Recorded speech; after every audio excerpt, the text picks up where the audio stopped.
Good evening, everyone, and welcome back here to the Launchpad. My name's Zachary Aubert, and I am the host here at the Launchpad. And here at the pad, we cover everything space, space flight, space engineering, and the future of space. And I just want to say welcome. Tonight's going to be a busy night. We have 3 launches within 3 hours. First one coming up here pretty soon with Arianespace. This is a return to flight of the Vega rocket carrying one of 2 sister satellites, the Neo 3. Neo 4 will be launching in a few weeks, as well as a handful of cube satellites. We then have about an hour later China launching their Chinese space station, the first core center module of that.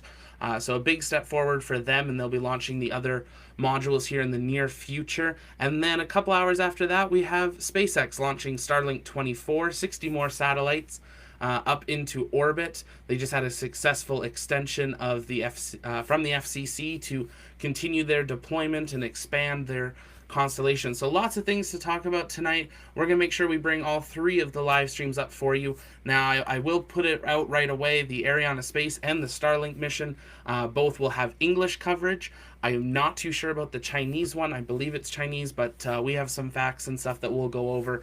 But we'll make sure to at least have those live feeds to be able to watch their lead up. Right now, we're waiting for Arianespace. They're going to be live in about 5 minutes, so we'll listen in there.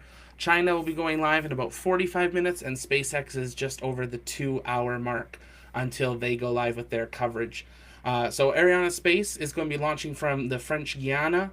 We have China launching. I don't have a region of it, but it's from one of their satellite launch centers. And then we have SpaceX launching from Cape Canaveral Space Force Station at Slick 40. So we'll dive a little deeper in. I'm sure during the broadcast we'll get to see the pads in advance. So we'll dive in there. A couple things as we get started, though. First, if you're new to the Launchpad, welcome. We're so glad that you're here. Make sure that if you're watching over on Facebook, come on over, join us on YouTube, and hit that subscribe button. We are very close to 1,000 subscribers, and we're hoping we'll hit that tonight and get to celebrate with you guys this evening. We're excited for what this channel is doing. We have some things to share with you with some partners, so you can get your hands on some of the models that you see behind me and some that are going to be coming soon as well. And expanding our coverage with you. If you're interested in supporting the channel, we have our Patreon link down below. You can check that out and give us feedback on that. We've just started launching that, and we're excited to be here with you tonight. While we get started, let us know in the chat where you're watching from. If this is your first time here, take a moment and share the broadcast. It's not very often that we see 3 launches in one day, but we're excited to have them, and the fact that they're within just 3 hours makes it really nice for us that cover launches that we're not up for like 28 hours. So before we get started with the Arianespace, though, we thought for those of you that joined right early at the beginning of the broadcast, we'd give you a little behind-the-scenes sneak peek. This is normally something we do on our Discord. If you want to join that, the Discord link is in the description. We've got a free side of our Discord channels that you can be in there and get some behind the scenes, connect with me directly in our great community.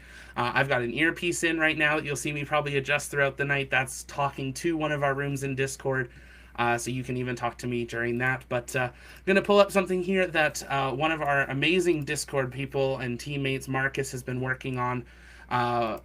He's done like 95% of this. And it's really amazing. We're excited to be releasing this here, probably on a website platform shortly, sometime in the summer. But we are building a database of every launch in history. I'm a person that I love knowing what gets launched on my birthday in history, or what launched this day. So here's the 28th of April, so that's today. And we have just started this. I believe we have finished the 50s. We've got the shuttle era in. And now we have started on the Soyuz, which there's over 1,900 missions. But as you can see, there's a lot of launches there. Now, this isn't all the data that we have in this chart. So if we go up here and we go to the first one, so Little Joe from it, we'll just zoom out here, and you'll be able to see that we are building really a complete database of covering absolutely everything that has happened in space flight, covering the US, Soyuz. We'll be adding in other countries as well.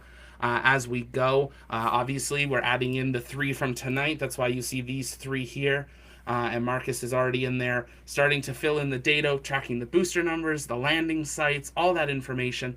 And we'll be excited to be bringing that to you here via our social media with daily posts, but then also we'll be building a platform thanks to people like on our Patreon support, to build a website that will be able to have access to search your birthday in advance or different things like that. So something we're working on there, and you can join the Discord if you would like updates for that as well. We'll be kind of behind the scenes. We'll be working in the evenings on that in different times. So if you'd like to jump in and see that, absolutely welcome to.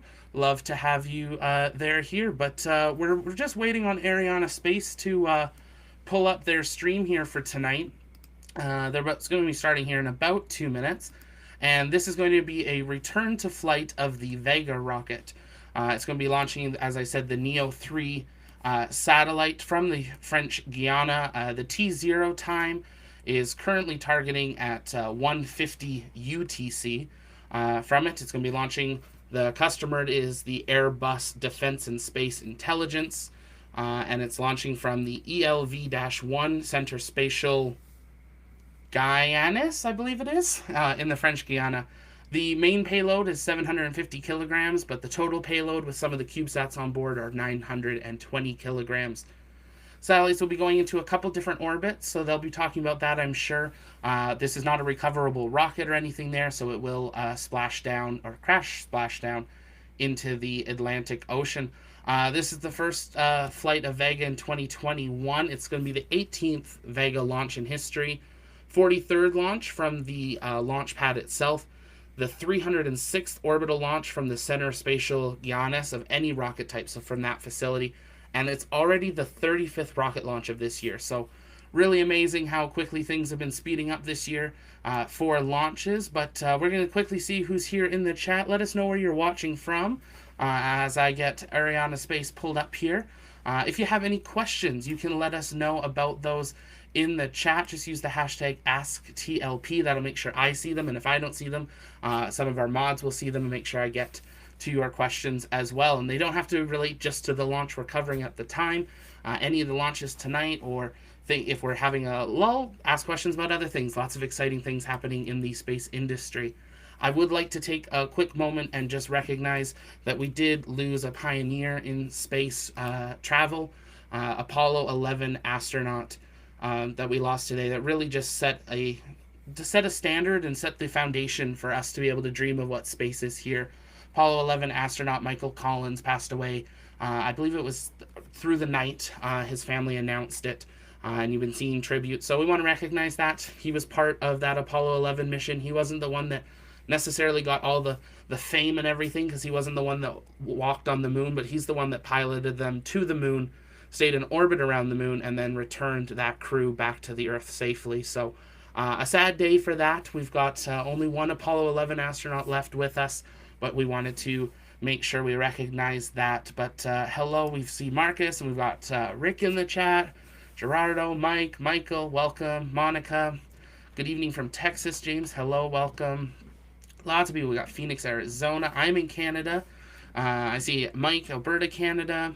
We've got Netherlands, Tacoma, Washington, Mexico, all over the world. We're so excited that you are here with us. Take a moment, share out the broadcast, and let people know that we are live.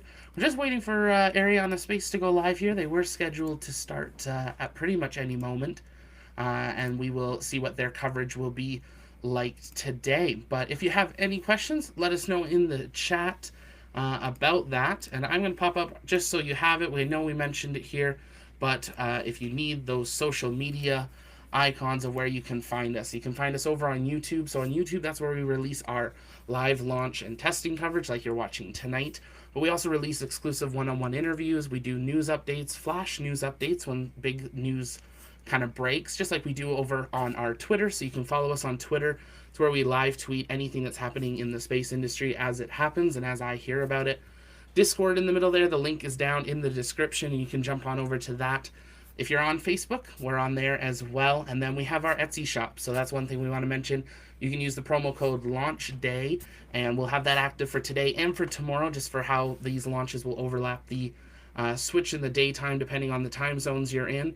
But you can get 10% off anything from our Etsy shop. So check that out. We've got a bunch of stuff on there, and everything from that goes right back into making this studio possible. So we appreciate your support in doing that and getting to wear some of our gear here. But We got Chris from Quantaquipulum. You'd think I would say that right because I know where that is. We got Colorado here, watching from Montreal. Yeah, 3 launches tonight. Very rare, Colorado. Legends never die. They become part of us. Godspeed on your last journey. Absolutely. That's definitely true here. So we are seeing that they have started their live stream, but they're actually not going to go live for about 28 minutes. Little tease from them here, but we'll just keep monitoring the chat and we'll pull that up here in just a moment. Hello from the UK, from Tommy, Paul, Staten Island, New York. When is Crew 1 coming? So they were supposed to come down tonight, actually. That was going to be on top of these 3 launches, also the crew returning. But they had some weather that they were worried about, I believe, in the splashdown zone, so they delayed that to, I believe it's Saturday for undocking. And then it's about 15 hours from when they undock to when they're expecting to splash down. Plans were released about the cordoned off area that they'll splash down today. They're going to be putting in a 2-mile no entrance notice. They're not going to be playing like what happened with the DM2 mission, where it was actually quite dangerous with how many boats were in the region and cutting through that safety zone. So details are coming out on that, but it should be Saturday from what we're hearing. Yep, triple launch tonight. We've got Arianespace, we've got China, and we've got SpaceX. So 3 very different rockets. We'll end the night with a typical Starlink launch of 60 more Starlink satellites from it. Found the stream. Awesome. Mississippi. Yeah, Crew 1's coming Saturday. Hello from West Palm Beach, Florida. Welcome. Great to see you all here tonight. We'll pull up the Arianespace just so we have it on screen for you guys here. One moment.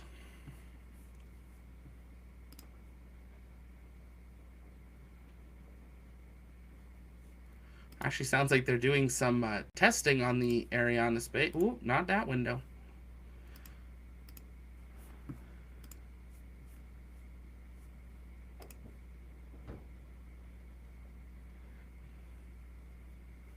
Let me find...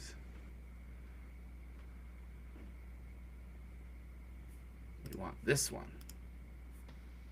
There we go. That's the one we want. We'll pull that up here for you guys. 1, 2, 1, 2. We'll listen in and see what we're hearing. I'm not too sure what we're going to hear here. As sounds like they might be doing some audio moi j'ai pas de testing. retour là. Mais... Ok. Effectivement, on voit un peu votre film. Merci. Vous pouvez parler 1, 2, 1, 2.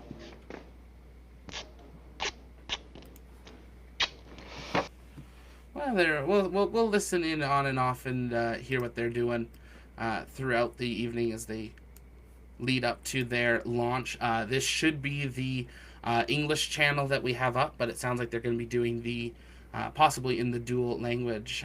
Viva Mexico, welcome Monica, great to see you. Patty, hello. Great to see you all here. One thing I was being let know, technically a lot of these launches are on the 29th if you count UTC, which is how most launches are tracked. For all of us on the North American kind of side of the world, it will still be the 28th for it. VV18 French. So this is the Arianespace one that'll be launching here later this evening. Once they go start on board it, I do have the payload. So on board is going to be the, I know I'm going to butcher it, the Pléiades Neo 3 satellite. That's going to be the biggest payload. That's going to be the first of a pair of next generation imaging satellites that is going to help generate high resolution Earth observation imagery. The twin satellite to it, Neo 4, will be launched on a Vega rocket coming up in just a few weeks. These are owned and funded by Airbus Defence and Space, and then operated by the Pléiades Neo program on their own. The satellites have an imaging system that gives them a 30 centimeter resolution, and the specific SSO orbit enables it to fly over a certain region twice every day. So they're able to get some really great imagery and see kind of the changes there. Airbus describes these satellites as having a defense application as well, of being able to monitor opposing forces. So that's why we're kind of seeing it's a joint one there. But it's quite a large satellite, as it's about 90% of the payload. And then there's a couple ride shares on board. So there's one called All Bravo, All Charlie, which is a 6 square unit CubeSat. We're working on a video that kind of goes into the basics of what CubeSats are, how they're built. So stay tuned for that here, probably later next month, to kind of dive into as we start seeing more and more CubeSat launches here. We have that one. We also have the EIR SAT-1 sat, so the URA-1 satellite. This is a educational Irish satellite. It's Ireland's first satellite, and it was designed by the university students in Dublin. It is as well a CubeSat of a 2U, and has 3 major onboard modules. It's also the ELO Alpha satellite, which is a UTLAT satellite, offering IoT coverage and enabling exchange of information around the world. There is the Lemur-2 satellite, which is the low Earth multi-use receiver satellite. It's a 3 CubeSat, and then there's 3 sats from Mariota, I believe it is. They followed some other ones that went up on Rocket Lab earlier in the year, and they are an Australian company. There's also NorSat 3 on board, so a bunch of smaller CubeSats on board there as well. Hey, Patty, no worries at all. You're not late. We're still waiting for Arianespace to start up here. You're in a tornado watch. Well, stay safe. Rockets are not as important as being safe, so make sure you're listening to that radio there, and make sure you're listening and following those, what they're recommending. That seems like something you should know about. Hello. Yeah, the tornado watch I think you should know about. Just like a little bit. For it. I've been in a few of them, and you want to make sure you take care of those here. But if you're just joining us, so just a quick welcome to you. My name's Zachary Albert. I'm the host here at the Launch Pad, and here at the Pad we cover everything space, space flight, space engineering, and the future of space. And we're just counting down until Arianespace goes live for the first of 3 launches here tonight. We have a Vega launch, then we have a Long March Long March 5B launch, which is launching the new Chinese space station, the first major module of that. And then to wrap up, we have a Falcon 9 launch from Cape Canaveral Space Force Station, taking up another 60 Starlink satellites. If you have any questions, let me know in the chat. It can be about the launches we have here tonight. We're going to be here, so we're probably going to have some question time. And in between some of the launches, we will, of course, pull up Kerbal and do some simulations there. On our Discord, we do have a section where you can send in your crafts, and once a week we do a weekly night hangout, talk about space, and I try to fly your crafts, so make sure you join there and send your crafts over for it. Have a great night, tip top. Andrea replying, Patty, three launches, yeah. Yeah, gonna be an exciting night here. Very rare that we have 3 launches. When we were looking at the database, you would think this would have happened, but we've got quite a few launches. What were we at, Marcus? 20 something, I believe, today in history, and we're maybe like a quarter. I need to get back to KSP. It takes up so much time, but it's so good. We see everyone's waiting for KSP 2 though, so that's gonna be the big thing we're waiting on here. But if you are new and are joining us over on Facebook or on YouTube, and you haven't subscribed yet, I invite you to subscribe so you never miss a new live stream. We try to bring you live coverage of every launch, landing, and testing event, and we try not to talk over the broadcasts. They know what they're talking about, and we'll listen in and add our commentary, and during pauses and breaks, talk there as well, and then for it. So lots of different things there. Yeah, exactly. I think you need to ready your computer. That's what I'm wondering. I've got a pretty spec'd out computer for streaming here in the studio, and there's still some crafts that it puts the computer to the test. If I do a full Starlink test or Starlink deployment of the 60 satellites, it's about a 50-50 shot that it actually will work for it here. So currently we're looking at 19 minutes. I'm going to just make sure that we have the English stream here pulled up. Yeah, we do. And we'll just keep that down in the bottom right hand corner here as we wait for them to go live. They should be going live here in about 19 minutes for it. Hello, Vince. Welcome. Great to see you here.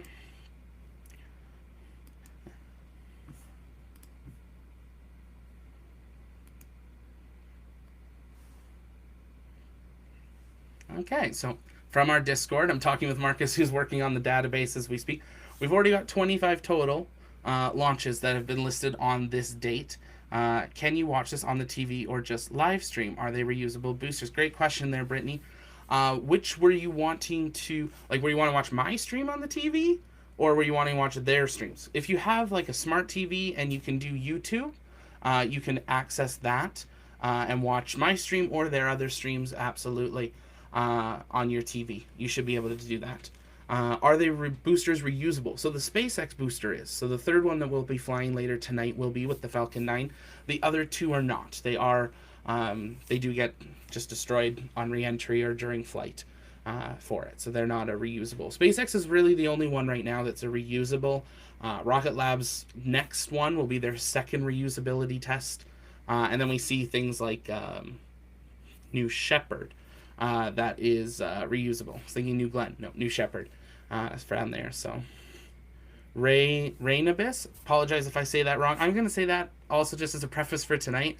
I'm sure I'm going to butcher names of rockets or space stations or things like that. So forgive me there. If you know how to pronunciate something and can spell it out in the chat, that would be amazing, and I will make a note of it here. But Rainabus, found your channel a bit ago. Been sub since I found it. Good job on one. Oh, thank you so much. Yeah, we're very excited. It's been a fun 4 months, and excited to see what this year has in store. We will be down in Kennedy Space Center for the Inspiration 4 launch this fall, so working on plans there to bring you the first live coverage of us fully on the ground. We do have Marcus, who is deployed and lives down there, that brought us a Starlink launch probably about 2 weeks ago now, and excited to hopefully bring some more of those in the later summer and fall for it there. Vince, is Arianespace will carry supplies to the International Space Station? Nope, they're going to be launching satellites tonight. So they're launching one large sat and then a handful of CubeSats tonight. My iteration, is it just me, or does it feel like all these launches are just a sideshow for Starship? They're the pre-show. See, we get 3 tonight, and then we get to like rest for a day, and then we get Starship SN15 that hopefully is going to nail the landing. The other part to that is tomorrow, we won't have a live stream for it, but we'll do a flash update. So if you're subscribed, you'll get notified. Those are exclusively on our YouTube, the flash updates. For them is the Perseverance Ingenuity helicopter. It's going to be making its 4th flight. I believe it's tomorrow. And they're going to be pushing it to its limit, doubling its total travel distance. They're going to be doing it faster speed. They're going to be doing a longer hover and taking more pictures. So lots of exciting things there. Anything to advance the frontier of space? Absolutely. It's there's so much happening. If you think about the number of space companies that we had, 8 years ago after the shuttle retired, you didn't hear about a lot. And now it's, daily almost.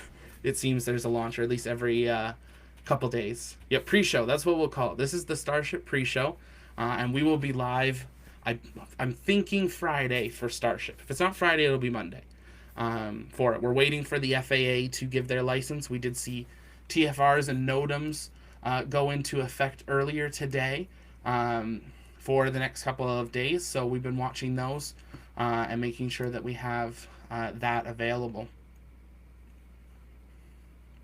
It's interesting times for spaceflight. A lot going on. Many countries, many companies are frantically moving.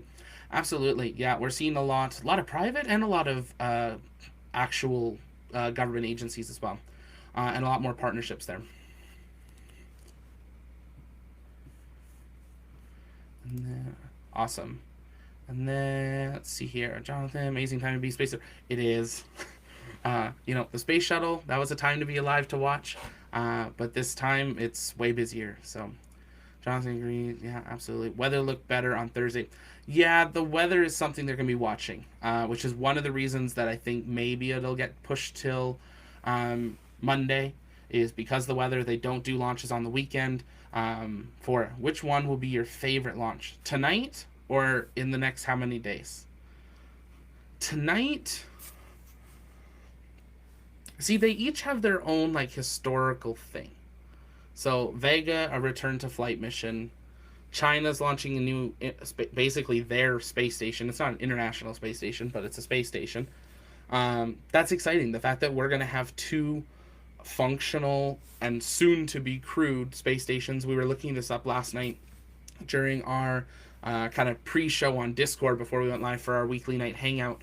And then after some more, we were talking about the Mir space station and the crewed space station with China before, and then the International Space Station. There have been two crewed stations at a time, but not for very long. This station is designed to last. This is kind of the next generation of the China space station. And then the International Space Station, we're seeing advancements and commercial projects being attached to it here in the next few years with Axiom Space. Rumors and some official statements from Russia looking like they might pull out of the International Space Station in 2025, which most assume that they will either make their own space station or they will actually dock with the Chinese space station now that they have signed some agreements for their own version of the Artemis program to build some research facilities on the moon. So lots of changes coming. Enjoying the stream. Will there be video of the Chinese launch? We do have a video stream from the Chinese launch. I don't know if it'll have any English on it, so I'll be trying to do kind of my commentary as much as we know. We don't know a ton about the space station, so we know some basics that we'll go over at that point. At this point, we're going to be expecting Arianespace to go live in 12 minutes and China in about 21. So we will have both streams up, and then I will be down here in the middle so we can make sure that you can see both. We'll probably keep the audio of Arianespace on first just because they'll be launching first and go from there. And then SpaceX is going to be live in just a couple of hours. Space nerd since 1968. That's amazing. While we're waiting for it, let us know in the chat, have you seen a rocket launch in person? And if so, which launch? If you haven't, which launch would you hope to see in person? What would you want your first rocket launch to be? I'm pretty excited. Inspiration 4 is going to be my first one in person, unless for some reason I get into the States earlier, which I don't think that's going to happen. But excited to be there for the first all-civilian flight later this fall, and then, you know, maybe Starship a few months later, so we'll see. Let's see. What kind of satellite will they be carrying? So they have a private slash, not military, but security sat, which is the big sat, and then they have a handful of CubeSats. 9 more subs to 1,000. Okay, exciting. Yeah, I got the ding. I didn't realize we were that close. I'll say it again then. There's 61 people watching. If you haven't subscribed, can we hit 1,000 before we even get the first launch? I was thinking maybe by the end of the night. But you know, let's take a look. I've got it pulled up. We're monitoring it, and we'll see what happens.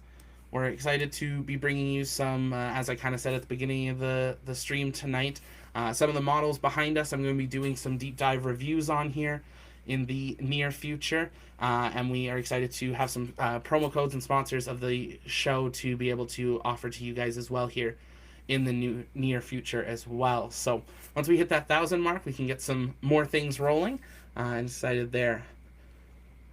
Jonathan, haven't seen anything in person. Astronomical, haven't seen. We're all in the same boat. I was thinking of trying to make it for SN20. That's my thought too. I want to be that first orbital flight. I think would be incredible to watch. Oh, there's a big countdown clock. That looks exciting. Just make sure we have our audio turned on for it, which we do. So I'll pull that up here in just a moment. You saw a SpaceX launch at Kennedy. Amazing. I've seen a few shuttle launches from the rooftop of Orlando and a few from the rooftop of Jacksonville. That's cool. Never got to see a shuttle, but I was at Kennedy in, I believe it was 06, and the VAB doors were open, and I saw an SRB that was stacked on a space shuttle. So I was close. And then we went to the launch pad. So I saw some of it, but didn't see an actual space shuttle itself there. My iteration, never seen one. Planning on going to the next Falcon Heavy. Yeah, Falcon Heavy would be a really awesome one to see. The Falcon Heavy test flight, seriously. Yeah, Falcon Heavy test was a huge one for people getting back into space. That dual booster landing, once we get a model of Falcon Heavy in here, we can reenact it. But yeah, that was a big one for people to realize. Okay, space is picking up again. It's not just a Falcon 9 launching some satellites. But oh my, you guys are subscribing. We're getting some dings over here. We're just a few more away. Are you going to live for the United Space Alliance Boeing Starliner launch? Are you going? Absolutely, we will be live for that once we have more details. They have delayed it a couple times, so we don't generally schedule a live stream until we have a firm date that we know is not moving. Just based on our software right now, we can't change dates. But if we do know something's happening, like for sure, we will schedule a live stream so you can know as early as possible. If you follow us on our Discord or our Twitter, we'll make sure we're tweeting out there. If you give me a shout out, you'll subscribe. Ute Karsh Car. I'm totally butchered that and I apologize. We're going to listen in here as Arianespace goes live and see what they're going to say on their stream here. Top, à 0 moins d'une minute. À tous de DDO, attention. 3, 2, 1, go!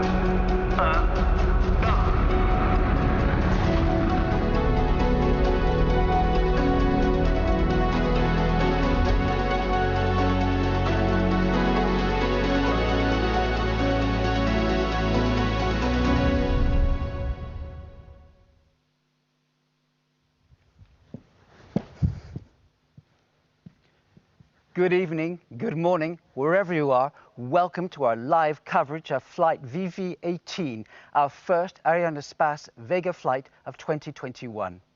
This is going to be some show. We're here in Toulouse. Why Toulouse? Because it's also the headquarters of Airbus. And we are launching the Airbus's latest commercial, sophisticated observation satellite. Just about the best in the world, the latest generation. And on top of that, there'll be 5 other satellites piggybacking along for the ride.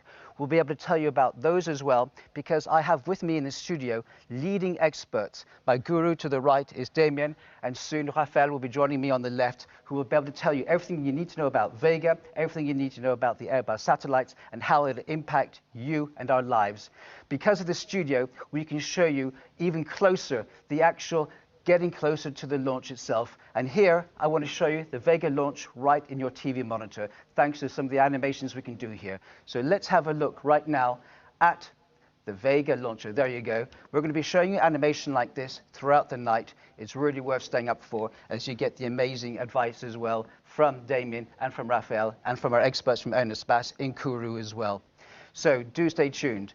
Of course, what we want to do is tell you that the countdown is coming very, very soon. And we should be going any minute now to Kourou as well, because we want to speak to the CEO of Arianespace, who is probably right behind me. I'm waiting for him to come up now, and it'll be Stefan Israel. Can Stefan see me? Hello. Good evening. Yes, I hear you. Great. So tell me, how do you feel right now? So we are now 5 minutes before liftoff. We are all focused on the success of the mission. We are here in the Jupiter cell control with all our partners from Avio, from ESA, from CNES. And we are just now before the big event. This, of course, marks Vega's return to flight. Tell me how that's going. So we are going to deliver tonight for Airbus, as you have mentioned, our main customer with Pléiades Neo and Earth observation satellite. We are going to deliver with 5 more auxiliary payload in piggy bag, and this is a return to flight. So it means that it is coming after months of very hard work with our partners, and tonight we are ready for this mission. So tell us, how will the mission unfold as we watch this all taking place live here from Toulouse and from Kourou, of course, where you are right now in mission control? Yeah, so liftoff will occur at 10:50. We will have the separation of the first 3 stages approximately 7 minutes after liftoff. Pléiades Neo will be separated 54 minutes after liftoff, and 47 minutes after the separation of Pléiades Neo, we will have the separation of the 5 auxiliary payload, all that at an altitude of 600 kilometers. And we have now the DDO, or launch manager, who is saying that everything is okay to go for the launch. So we are really now in the final countdown. Indeed, I can hear the range manager there. Obviously, so important as we get the guidelines on what's happening. Stefan, I know you've got a very busy few minutes ahead of you, so fingers crossed, good luck, and hope this all goes really well. And we'll talk to you at the other end, of course, afterwards to celebrate. All right? Thank you. Thank you. So now I turn to my whiz kid. Hi, Chris. Damien, tell us, what should we be watching out for now? Yeah, let's have a look at the main milestone of the missions that are going to come up. So first, the liftoff will occur from the Guiana Space Center. After the liftoff is triggered by the ignition of the P80 stage, which is the first booster of the Vega launch vehicle. The second and third stages that we call Zefiro 23 and Zefiro 9 will continue the job of the P80. They will increase the launcher velocity. The fairing separation will be triggered during the flight of the Zefiro 9, the third stage booster. And the end of the Zefiro 9 flight will trigger the separation of the stage, which will occur in direct visibility of Bermuda. We have then the first ignition of the AVUM, which is the upper stage reignitable engine. The cutoff of the stage 8 minutes after the ignitions will occur in visibility of Saint-Hubert still. And after this cutoff, we start a phase that we call the long ballistic phase, which allows us to reach visibility from a new Norcia in Australia, where we will trigger the second AVUM boost before releasing the first main passenger, Pléiades Neo 3. After the release of Pléiades Neo 3, we prepare for the injection into the orbit required by the auxiliary passengers with 2 boosts, the third and the fourth AVUM boost, which will occur in visibility of Galileo, and we have the sequence of separation of the 5 auxiliary passengers in visibility of Bermuda, one after another. The launcher will complete its mission with the 5th AVUM boost in visibility of Saint-Hubert in order to trigger the re-entry. Very quick question before we get to the final countdown. Compared to, say, when Thomas Pesquet went up to the ISS last week, is it the same orbit or? No, it's not the same orbit. We will start, of course, below the altitude of the ISS. At the end of the first AVUM boost, we are slightly below the altitude of the ISS. During the first ballistic phase that we discussed about, the altitude increases and we go beyond the altitude of the ISS, and we separate all our customers far beyond the altitude of the ISS. We can see right now behind us, here on the space wall, the team's getting ready for the final seconds before liftoff. Yeah, we see the mission manager who will announce us 1 minute before liftoff. Tell me the role of the DDO, as they call it in French, the range manager. The range manager is the guy who is in charge of monitoring the status of the different preparation for the operation coming from the ground and also acquiring the status from the launcher. And we're going to be going to the, how long do you think we've got now until the countdown? We are around 40 seconds until the liftoff. So we're almost there. And just also the ground stations, very quickly, in 10 seconds, their role? Yes, we have several ground stations around the Earth in order to allow us to get direct data coming from the launcher and provide you with the actual status. So we're there now, so now let's listen in and watch. À tous de DDO, attention pour les décomptes finales. 10, 9, 8, 7, 6, 5, 4, 3, 2, unité. 2, Top. 1, liftoff. À l'image P80. There she goes. Et décollage V18.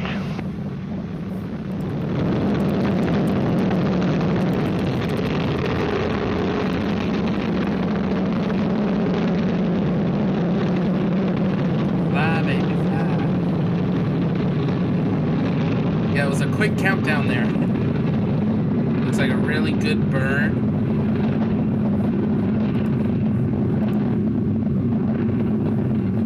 Little bit of cloud cover, so we're losing our visual there. but very quick here. And that is they'll have the simulation here, but that's... You never get tired of seeing those launches, do we? It's always Listen something very beautiful to look at. So, we're into it now. What happens? We track it now. Tell me what happens now. Yeah, now we are in the phase that we call the P80 phase. It's the name of the first stage boosters, which allows us to get far from the launch pad. During this phase, we burn solid propellant. So the name of P80 comes from the amount of propellant that we have on board. So it's roughly 80 tons of propellant, slightly more. And during these phases, the launcher provides these thrust and accelerations, and the separation of the stage will be triggered when the acceleration will get below a predefined threshold in order to get use of this mass, which is useless once you have used almost all the propellant inside. When will the first separation take place? The first separation will take place around 2 minutes after liftoff, so we should see it in a few seconds. And you're monitoring, you're directly in contact with Kourou. Yeah, I have a direct contact with the people who are getting the real-time telemetry data and who are monitoring the current status of the launch. So as soon as I will get the confirmation, I will let you know along all the mission. And this is the next really important stage. Yes, and the separation of the P80 has just been confirmed, and we have the ignition of the second stage, which we call the Zephyro 23. So confirmation, the first separation has gone ahead as planned, which is what we were looking for. Yeah. What happens next? Now it's the job of the second stage, which will increase still the launcher velocity and the altitude in order to provide additional energy to the launcher. And then when it will complete its job, it is exactly the same principle as for the P80. It means once we have used almost all the propellant that is inside the stage, we will trigger the separation, once again based on the detection of the acceleration. Okay, and in any moment now, we're going to hopefully go back to Kourou through the space wall and see the team monitoring all the progress. I guess the ground station's giving all the information as well that they need. Great. You know, it just, this whole operation is supposed to take, what, 1 hour and 40 between launch and dropping off all the different satellites? Between the liftoff and the separation of the Pléiades Neo 3, we have around 55 minutes. And up to the separation of the auxiliary passenger, 1 hour and 40 seconds, more or less. So we'll be still listening in here, but if you're just joining us, welcome here to the launch pad. You just saw our first launch of 3 here tonight. This was the Arianespace launch of the Vega rocket with its return to flight for 2021. We'll be watching in there for that first stage separation as that continues its journey for its deployment. Sounds like it's going to be well over an hour, but we've got a busy night tonight as we are waiting just a few more minutes before China goes live, who will be launching the new Tianhe, I believe I said that right, I hope, station. That's going to be the new Chinese space station. They're going to be starting their live stream here in the next few minutes, so we'll pull that up to make sure you can be watching both. We'll keep Arianespace up as long as we can, as long as they're live. You can see separation there as they continue their deployment. And then we have SpaceX going live in just over 100 minutes. So a very busy night. If you're new, hit the subscribe button. I think we're only a couple away from hitting 1,000. So excited to celebrate with you tonight. And we're going to pull up China here as we now see they are live. And we're going to pull both of those up.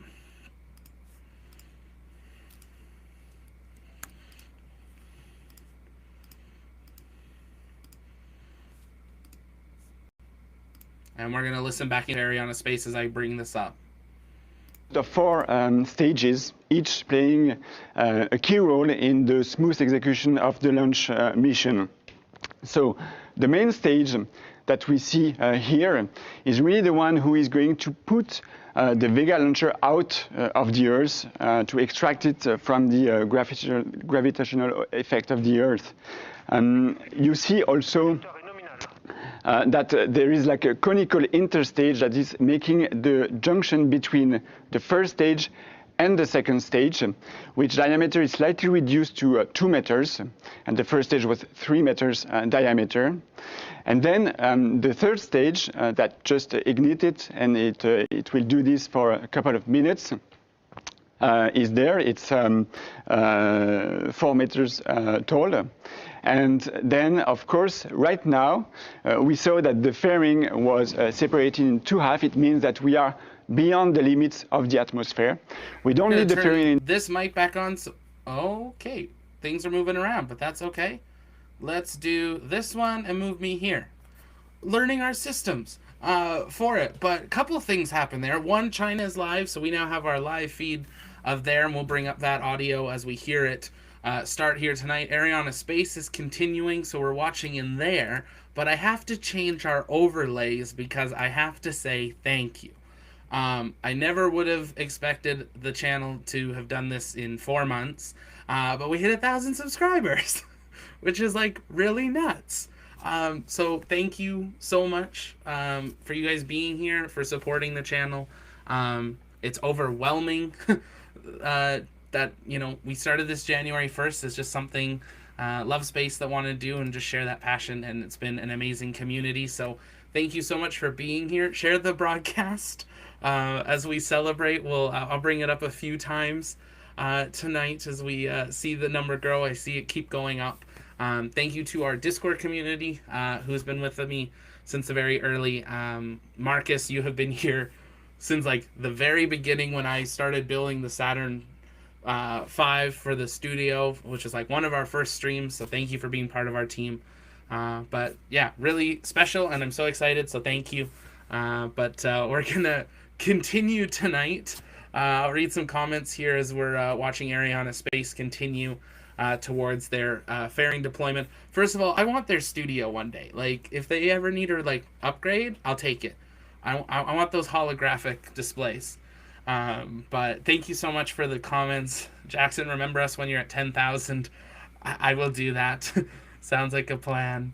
Rainvis, glad to be part of the first 1,000. Yeah, absolutely. You guys are the first 1,000, and excited to be there. We'll make sure we put out a promo code or something for the shop maybe tomorrow to celebrate it, or maybe tonight when we have a lull. So stay with us there. Thank you so much. James, we are celebrating by joining you for 3 candle lighting ceremonies. Exactly. Yeah, really a special night to hit 1,000. We're already way above it. We've seen a big jump today, and excited for tonight. So thank you guys for being here. We're watching the China countdown. China is currently going to be sitting, just check the T0 time that we have here for it. Make sure that we keep an eye on that. China right now is sitting at T-minus 1 hour, 18 minutes. So that's the one you're seeing on the bottom right here. That's the live views from China, and then top right is Arianespace. So yeah, Marcus has been here since January 4th, 2021, and my first stream where I really started the channel was January 1st with my first video. So Marcus, you the OG, but there's so many other names I see in here that have been here days, weeks, and months, and excited to have you here. It's my birthday on June 2nd. It's like an early present for me. Hey, there we go. Yeah, 3 launches. Really great here. But I'm going to take a minute, collect myself. We're going to listen into or keep an eye on what's going on here. I'm going to turn the China audio on just for a moment to hear if I'm assuming it's not in English. Yeah, not in English. That's okay. So we're going to keep it up just for the live views. I'll see if they have an English stream come up later in the evening. And we'll pull up Arianespace here and listen in as they continue on. And I will be back in just a couple of moments. You're watching the Launchpad live coverage of the 3 launches in 3 hours on January 28th/29th, 2021, and our 1,000 subscriber live stream. So lots of things tonight. Thank you for being here, and let's listen into Arianespace. Generational hop. Explain that, because I think you can really focus in on some amazing things now. Well, typically here, these satellites and the next 3 Pléiades Neo, they will provide 30 centimeter native resolution. So it's a very, very high accuracy of the imagery, and that's the best you can get on the commercial market. There are only 2 companies in the world that can provide you that. And we have put further other innovations on top of that. You will have laser terminals on each satellite, so you can communicate directly with lasers. You will have a lot of agility and a huge capacity. So in the years to come, you will see a lot of this data actually going into many, many applications, and we'll speak about this. And we also have to point out that this is Neo 3, but in fact there's 4 altogether going up. Yes, exactly. And it's part of a much bigger constellation, so part of a much bigger story. But altogether, it makes a lot of sense for our customers, for our partners, and indeed, it's a technological leap because they need this 30 centimeter resolution, and they will get a lot. Let's now look at this video explaining just what the Neo is. Go ahead.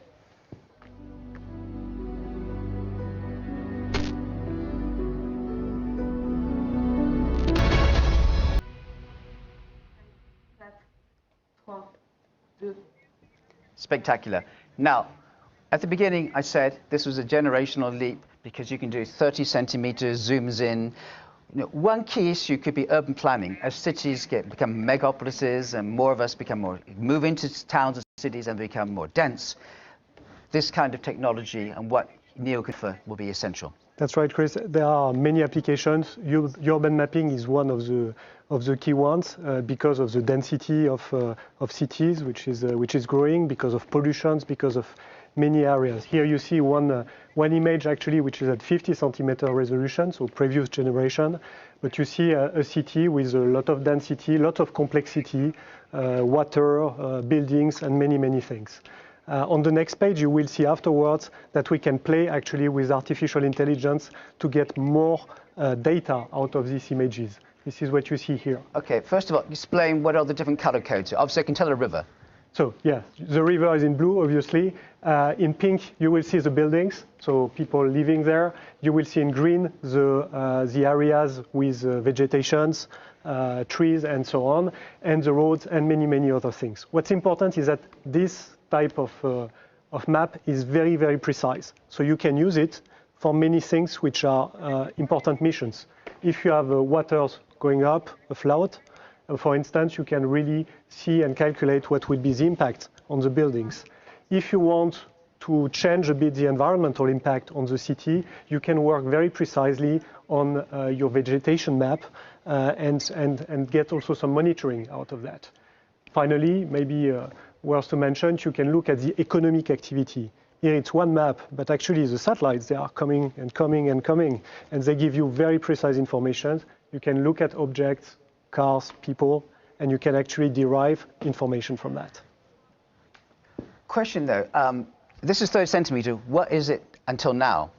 Well, until now, Airbus was providing 50 centimeter and above, which was providing already a lot of information and very, very strong position on the market. But clearly, the market is expecting more. They're expecting also more capacity, more agility, more information, and that's the sweet spot, which is currently 30 centimeter on the commercial market. Can I stop you for a second, Damien? Just hot news, we have the confirmation of the cutoff of the first AVUM according to the timing and trajectory is completely nominal. Okay, so in human talk, what does that mean? It means that we have completed the first part of the AVUM job and we are where we want to be at the time where we want to be. So everything is nominal. So your client here must be happy. Close to Christmas. Well, that's good news. We'll wait for more from you coming up. For sure. So let's take this a bit further now. It's not just... You're watching... Ooh, so many windows moving around. Let me stabilize those for a second. There we go. If you're just joining us, welcome. My name's Zachary Albert. I'm the host here at the Launch Pad, and you're joining us for our live coverage of not just one, not two, but 3 launches within 3 hours here tonight. On the top right of your screen, we have Arianespace, who just launched their Vega rocket. On the bottom right, you will see the live feed from the CCTV announcing the launch and showing some imagery of the new Chinese station, the Tianhe. I'm going to say it wrong every time I do it, but the Chinese space station that they're launching the first module of today, which has a habitat zone, a research zone, as well as the module adapters to dock the other things. This is our 1,000 subscribers stream now, surprise. And it's also us remembering Michael Collins, and I'm thankful that people keep putting that in the comments, because that is something to remember. Michael Collins was one of the Apollo 11 astronauts. He was not the one that got to go to the surface, but was one of the most important, I would say, parts of the mission, because he flew them there and flew them home. Very sad to hear of his passing. But an exciting night. We have found what we believe to be a Chinese English stream, but it'll be starting closer to T0. Currently, we are sitting at T-minus 1 hour and 9 minutes and counting until the liftoff of the Long March 5B, carrying that first module of the Chinese space station. Tianhe is pronounced similar as Tianhe. Tianhe? Okay, good to know. Thank you. That is good. Tianhe, that's easier to say. Check. Yeah, I think we've got a English stream here coming up in 20. We don't want to wish anyone failing. Anything that pushes space forward is a good thing. We definitely want it to be we want space to be unifying. We want it to go together. You can pronounce it like Tianhe. We'll take a look. We'll see it here for it. Yes, we do have that English stream. Thank you. Yeah, we've got that up, but it'll take about 20 minutes until they go actually live with the English coverage. They're live right now with their Chinese coverage. So that's why we've got those feeds up for you, and we're watching that Arianespace coverage as it launches as well. We've heard that they are operating nominally and into the orbit that they want, and it is going to be about an hour, and they said about 40 minutes all through of all the deployments of the different satellites. And we're excited to be following that here. But as we're hanging out, if you have questions, let us know in the chat. You can use hashtag AskTLP. That will make sure that I am able to see that. And we will make sure that we answer those questions for you. You can let us know where you are watching from as well in the chat. I know we've got a lot of new people joining us tonight, and excited to welcome you all here tonight. Just taking a listen into Arianespace here.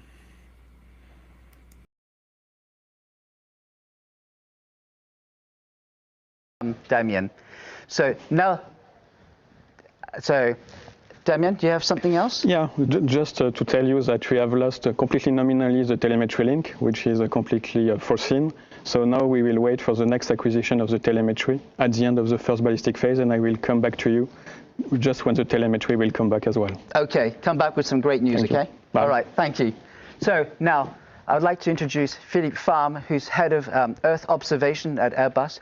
Hello, Philippe. I guess you've heard some of the good news that things are going well. Hi, Chris. Yes, very good news indeed. Very relieved. Explain to me, from a simple person like me, why do you call it a NEO? We call it NEO because this is the real latest technology for satellite imagery, the latest generation of satellite performance and capacities. Latest generation, so this is why we call it NEO. Where was the satellite made? I think you're going to tell me a lot of it was in Europe and a huge amount in France. Yes, indeed. I mean, both platform and instruments were designed, developed, manufactured and tested in Toulouse. We are embarking mainly European technologies and equipment that we collected all over Europe and also in France. So it's a French plus European satellite indeed. Describe to me, as we've been talking, it's the generational leap. We've gone from 50 centimeters down to 30, but there's more to this than that, isn't it? The way you make satellites is quicker, cheaper, lighter. There's so much, right? Exactly. This satellite has been is the result of 5 intense years of hard work, millions of labor hours to come up with a very compact, very agile design. This is embarking really the latest technologies in terms of detection chain, silicon carbide material, very capable end-to-end processing chain, a very, let's say, capable satellite indeed. I think in a few seconds we're actually going to be able to see another animated reality of the satellite. And before it comes up, another key thing is this satellite can last longer, right? Yes, currently the lifetime of our satellites is 10 plus years. It used to be 7, 5 or 3 years, 20 years ago. We've made a lot of progress. We are now quicker in building, cheaper in cost, very efficient in launch. I think we can see it right here. Very big difference. How about that? So talk us through what we're seeing here. Yes, here you see a 3D animation of our satellite design. You see how compact it is. what is the very small satellite size, you see how the accommodation of all instrument, platform equipments, solar arrays has been optimized to really fit in a very small volume to enable an optimum launch compatibility and to be able to use a lot of launch capacities. How much smaller in size would it have been, say, to the previous generation one? I think we saved a ratio of 2 to 3 times thanks to miniaturization, thanks to compactness, thanks to very bold and innovative design to really maximize and optimize the size of the spacecraft and accommodating the maximum of equipment in a minimum volume, minimum size. That's pretty impressive. Yeah, it's very nice design, very innovative, capable of impressive performances, 30 centimeter native resolution, a lot of collection of capacity in square kilometers, etc. And 5 years to build this? 5 years to build this, from kickoff to launch. And what would have been the previous generation time lap? Usually, with the design, the manufacturing, and then the launch, it used to be 7+ years, even with lower capacities, lower performances. Now we have industrial processes, far more, I would say, and quicker methodologies from design to manufacturing and test, which allowed us to have far more performances in less costs and quicker time to delivery. So it makes you wonder, we'll talk about the future in a bit, but what could you achieve in 10 or 15 years from now to be extraordinary? Well, you know, we are working on constellations, on building more and more satellites in terms of numbers, in terms of time to delivery, in terms of launching several satellites at once. So we'll continue to improve, being smaller, being quicker, and being less costly to launch and operate. Okay, now the chicken and egg thing for both of you. What comes first? You design a new satellite and think, will the customers come, or do the customers say, I want something new? For me, it's all about the customer, honestly, and this Pléiades Neo journey was about answering a customer request, a customer need.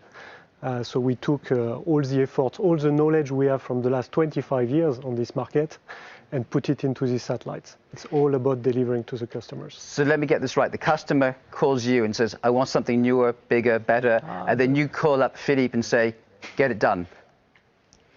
Well, in fact, we work very tightly together from the understanding of the marketplace and the customer expectations to translate that into design features, capabilities to both deliver very high resolution imagery, capacity of collection, very quick tasking capabilities and downloading of imagery, together with the ground capacities to process the imagery, to enable digital services deliveries to our customers. So it's an end-to-end chain of capacities and performances to satisfy our customers with respect to their latest expectations, the needs for application, and also to satisfy the global marketplace.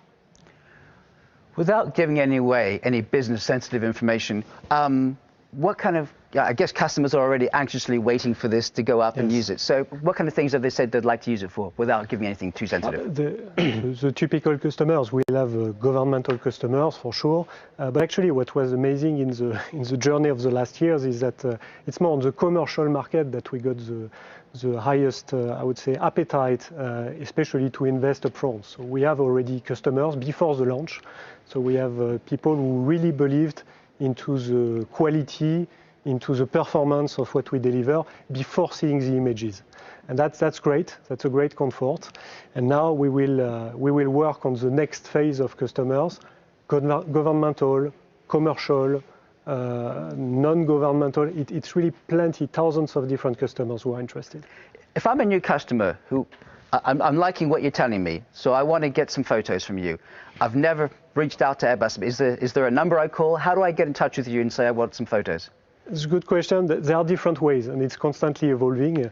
Actually, one of the easiest ways is to go through our web interface, a digital platform, as we call it now, which is called One Atlas. This is a very easy web connections where you have access actually to our full library of data, not only from the last days and months, but from years. On top of that, you can use and benefit from the performance on the clouds. You have seen the artificial intelligence effect I showed you. You can do that in a few minutes, actually using the computing power of the clouds. And you can, of course, task satellites with this type of web interface, which is very modern. And just very quick wrap, data protection is incredibly important as well. It is very important.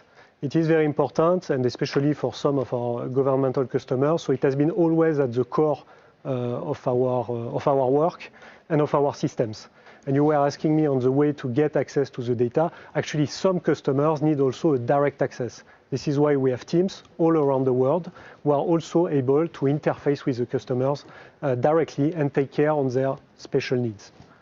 Thank you very much, François. You'll come back in a bit. I'm now going to bring Raphael in because we have another important segment here. You'll be back in a second. Thank you very much. So, you know perfectly well that we interact with you through social media a lot. We love it. Keep on sending in your questions and queries because we want to answer them. And this is a whole new sequence as part of this live streaming tonight of the Vega launch, the first of 2021, I should remind you. And you've sent in a bunch of questions, and Philippe and my other guru here are here to answer them. So we want to talk to you about some of these questions. And here's the first one, a little homework. Someone who likes to play golf. What force is required to place a golf ball on orbit? Well, this is an excellent question that still requires some simplifications. So let's consider a golf ball that is placed on the equator. So it already benefits from the rotational speed of the Earth. So the whole point in putting the ball into orbit is to give it a speed of at least 8 kilometers per second. If that speed is lower than this limit, then the ball will fall back on Earth because the force applied to the ball is weaker than the gravity force of the Earth. If the speed is higher than 11 kilometers per second, then the ball will escape the gravity of the Earth and it will continue its way into space. Also, we have to note that the force that needs to be applied to orbit the ball is also dependent on how fast you want to get there. If, for example, you want to put the ball into orbit in 10 minutes, then the force you will apply is rather weak. It will be at the order of magnitude of less than 1 Newton. If you want to get there in 10 seconds, then you will need to apply a much stronger force that would be more than 30 newtons. And this is, again, very simplified way to see the problem because, of course, we don't take into account the friction of the air, which is very dependent on the specific shape of the launch vehicle and also dependent on the trajectory that you will choose in order to put your object into orbit. Okay, but we're not going to be playing golf anytime soon in orbit. But let's go to the next question, and this is for you, Philippe. Are there any situations where a satellite could catch fire in space? Well, you know, there's no atmosphere up there, so we don't have fire per se. We may have some other failures like electrical shutdown, short circuits, propulsion issues and failures. So this is the kind of failures we face in orbit on satellites. And then you have to resolve that remotely to solve the issue and to get back on track. And regarding launch vehicle, what we do is that we passivate the upper stage. It just means that we drop the residual propellant in order to prevent from an explosion due to a sudden heat from the sun. This is very key in order not to generate debris that would be caused by the explosion. This is required by the French space law, which is one of the most virtuous legislation framework in the space sector. Fantastic. Now let's go to a third question here.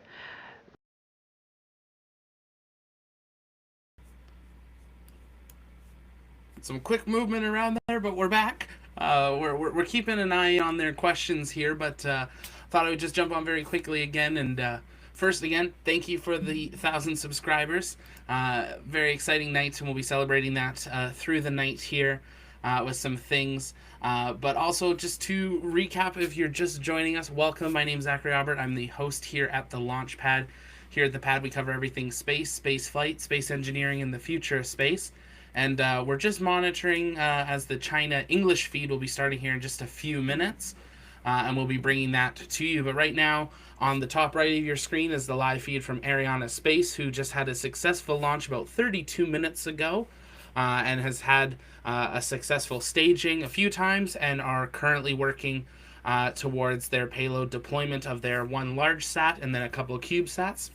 Bottom right, you're seeing the live feed from CCTV of the new space station being launched with China. This is the first major portion of the space station that all the other modules will attach to. But in tonight's module, there is a habitat module as well as a research module, as well as the flight maintenance to be able to keep it into orbit. So very exciting night. And then not on your screen yet, but coming up a little later in the night is SpaceX. They'll be going live in about 75 minutes, so we will bring that to you, of course, as well. But if you have questions, obviously let us know in the chat. We're going to be here monitoring and answering those through the night. Just took a quick break because everything was going off because we hit 1,000, so need to take a second there and respond to some messages and tweets and stuff. But if you have questions about the Ariana launch, the China launch, or SpaceX, or even just anything else in space, we will have some little breaks in between that we can answer those for you. Also, if you're just joining us, let us know where you are watching from in the chat. We have seen people all over the world. We've seen Europe, all over the United States, Mexico, all over Canada, lots of places there. So lots of things. Those astronauts must have a turning to Earth. Yeah, there's some. Yeah, so we're excited to see the Long March 5B launch here in currently sitting at T-minus 52 minutes and counting for that launch. And SpaceX, we are currently sitting at T-minus 1 hour and 18 minutes. So they're going to be back to back. We'll make sure to bring those up to you as well.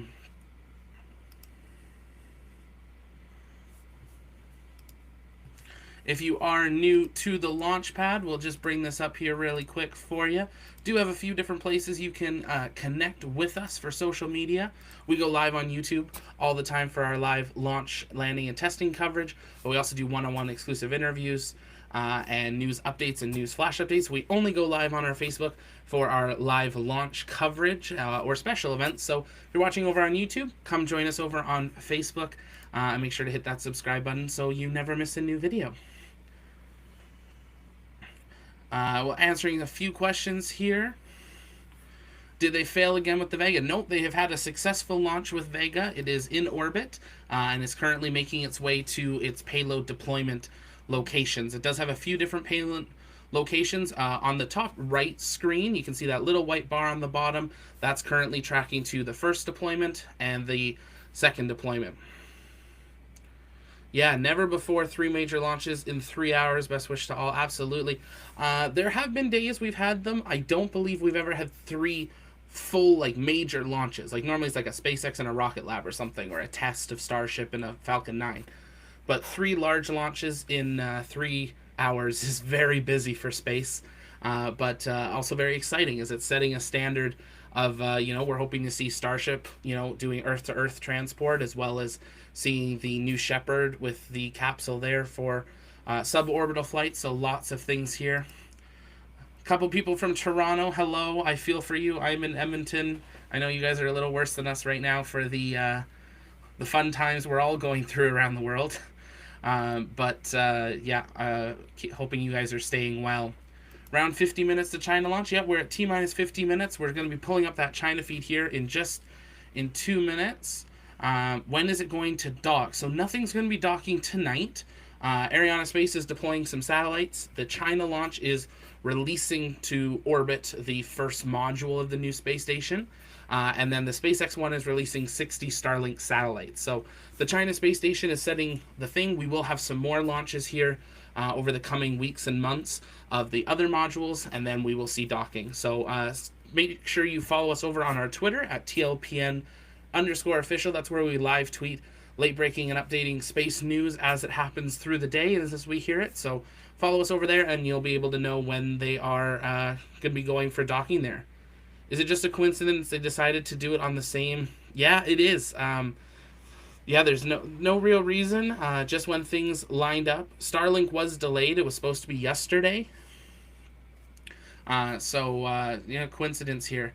Hello from Minnesota. Exciting night. Thank you, Hannah. Great for being here. Marcus, hello. Western media always says the rest of the world, just so they feel better for their... a little bit. I feel like everybody says rest of the world when it's not their part of the world, so...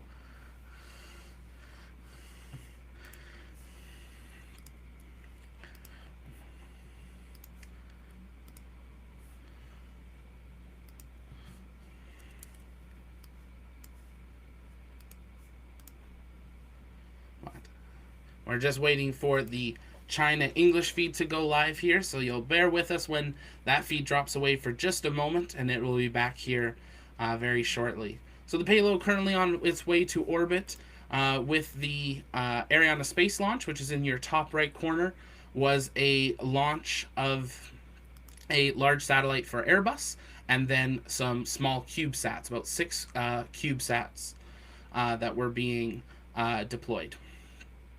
China's launching part of their new space station, and SpaceX is launching the Starlink of... SpaceX is launching 60 more Starlink satellites.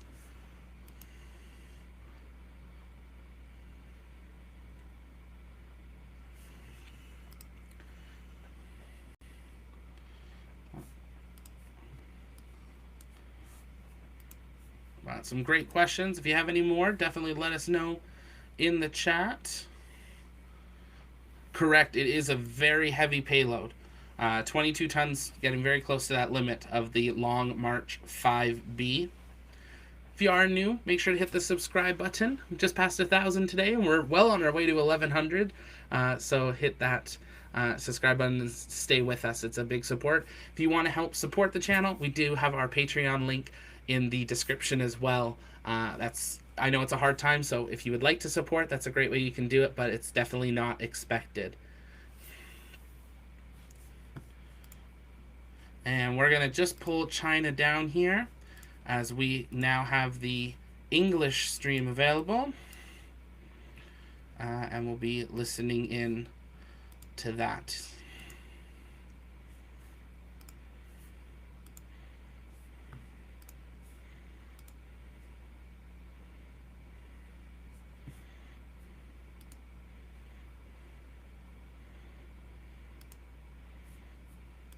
And we're going to just pull Arianespace down and listen. On CGTN, I'm Li Qiuyuan. And I'm Yan Zhao. And China has ambitious plan for its space programs to be carried out by the end of next year. It's expected to conduct 11 missions. That includes 4 crew spaceship flights, 4 cargo spaceship flights, as well as launching 3 space station modules. Tianhe core module is the first major mission on the list. The missions are part of China's larger goal to complete the building of its first space station by around 2022. And Tianhe's journey is made possible by its launch vehicle, the Long March 5B Y2 rocket. It's a new member of the Long March 5 family of rocket carriers. The deployment of the rocket carriers are part of the country's ambitions to explore outer space.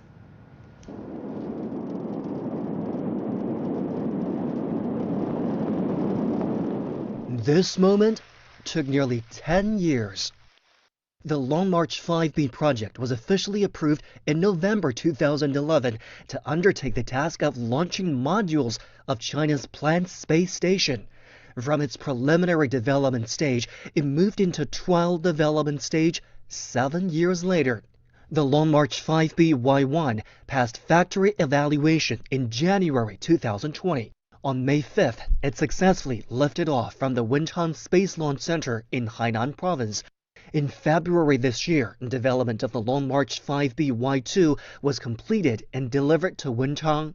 On April 23rd, it was transferred along with the Tianhe to the launch pad, where it awaits another countdown to China's space exploration ambitions. Specially developed for the construction of China's space, the Long March 5B is nearly 54 meters in height, about the size of an 18-story building. Its cowling is 20.5 meters in height, with a diameter of 5.2 meters, the biggest of its kind in the country at present. The Long March 5B runs on clean fuels like liquid hydrogen and oxygen. It has the biggest boost power in the Long March 5 families, making it possible for China to launch bigger spacecraft. The Long March 5B rocket can deliver 22 tons of payload at a time to low Earth orbits. It has the largest carrying capacity among China's existing rockets and is among the leaders in this category of rockets in the world. Compared with the Long March 5 rocket, which is like a long-distance runner launching satellites to further distances in the universe, the Long March 5B rocket is akin to a sprinter with strong explosive power. Deep space exploration missions, such as large-scale communications satellites and probes to Mars and the Moon, are completed by the Long March 5 rocket. The Long March 5B rocket mainly undertakes launch missions for the space station and its modules to low Earth orbits. The Long March 5B rocket is among China's new generation launch vehicles. It reflects the progress of the country's space engineering over the past decade. Experts say technology behind the 5B lays the groundwork for the development of heavier launch vehicles in the future. So we're watching in as we are listening in for the countdown of the launch. Oh, those are moving around there. There we go. As we await the countdown, we are currently sitting at about T-minus 42 minutes until launch of the China Long March 5B rocket that's going to be lifting the core module of the new Tianhe Space Station into orbit. So we'll be jumping in and out there. We're also keeping up to date with Arianespace, which is now in the bottom right, as they make their way towards their first deployment here. And then we will have SpaceX going live in about 60 minutes. So when they go live, we'll bring that up. It looks like we might have to have all three up at one time, but we'll make sure that we keep those here for it. If you have questions, let us know in the chat, but we'll dive a little deeper into just what this launch is going to be. As I said, it's they kind of just went through. It's the first module of the new Chinese space station, which is a modular space station. It's the first one to be launched in the century. Currently, the rocket they're launching on has a maximum payload to low Earth orbit of 23,000 kilograms. To it, it's a two-stage rocket with 4 strap-on boosters. It stands 53.66 meters tall, and the fairing is 20.5 meters tall. So, good rocket there. Has 10,565 kilonewtons of thrust at launch there. And this is the first module, as I said, of the new Chinese space station. It's the center module, which will control the orbit of the space station. It's very similar to the Russian Zvezda module on the International Space Station, and it will serve as a place to live and work. It has a lot of scientific experiment capabilities. It has 5 docking ports, which is where we will see the other wings of the station come. And it's actually going to be an automated building. So unlike what we saw with the International Space Station, when it was built, we saw the shuttle go up and they built it with the Canadian arms and stuff. This one, the current module that's being launched, will be able to launch, go into orbit, another one rendezvous, and it'll actually grab it and then manipulate it into place. So it's fully autonomous building for it.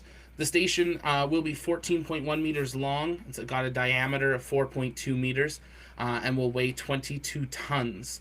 It also has 2 very large deployable solar panels, each that measure 11 by 4.6 meters. So very large station that they will be building. It'll be 22,500 kilograms. That is just the module that's being launched tonight. So there'll be a lot more coming up with it here. But I see a few questions coming in the chat. Let's see what we got here. What is the apogee of it? Great question. Let me find the apogee there. I did have that noted down. Give me a moment, I'll find that. Is SN15 taking off tomorrow? We're not sure. We haven't heard a full go for that yet. They were still waiting for their FAA clearance and a few other things. Follow us on Twitter, and we'll do some catch-up once we finish this stream and give an update on that. Can you imagine? It's turned out 40 rockets this year. It's like a rocket assembly line. Absolutely.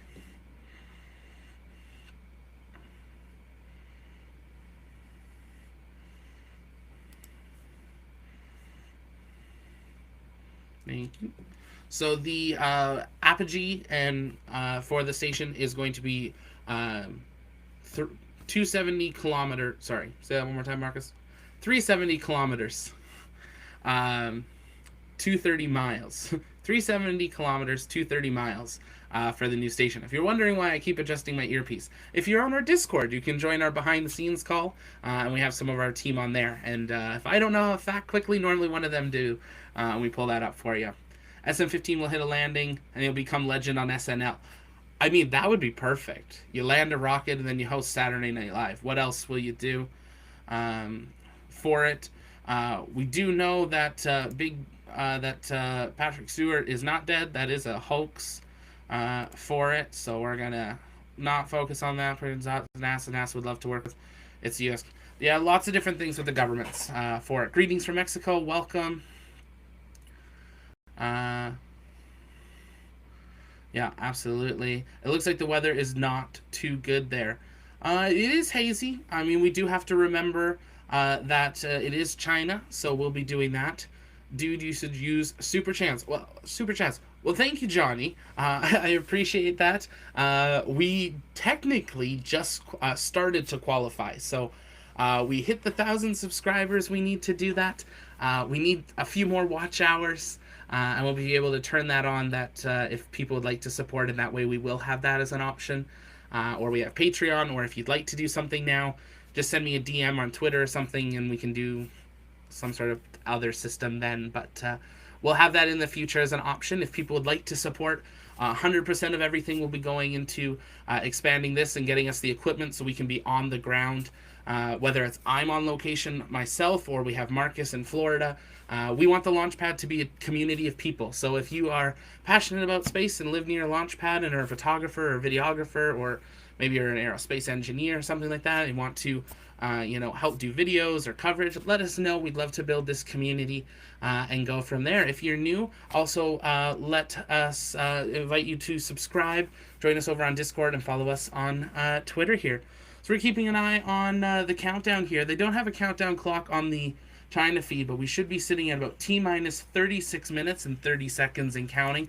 We'll pull that up full screen once we get closer to it, but we want to keep Arianespace there as they are showing some very interesting graphics, and we're seeing them coming up to that first payload deployment coming up here in a little bit. And there's that Discord link in the chat. Thanks, Marcus. If you could also drop Twitter in, that would be amazing. Yeah, absolutely, Johnny. Yeah, 3 significant launches: a return to space, a new space station, and more Starlink. Very good. Arianespace is about to release the first main satellite. Yes, it is. It's coming up to that here in just a couple of minutes, it looks like. Hello, everyone. Hello, Andrea. Welcome. So glad that you were here with us. If you guys have questions, definitely let us know in the chat. Use the hashtag AskTLP. That makes sure that we're able to notice it as the chat's moving very quickly, and we don't want to miss your questions here.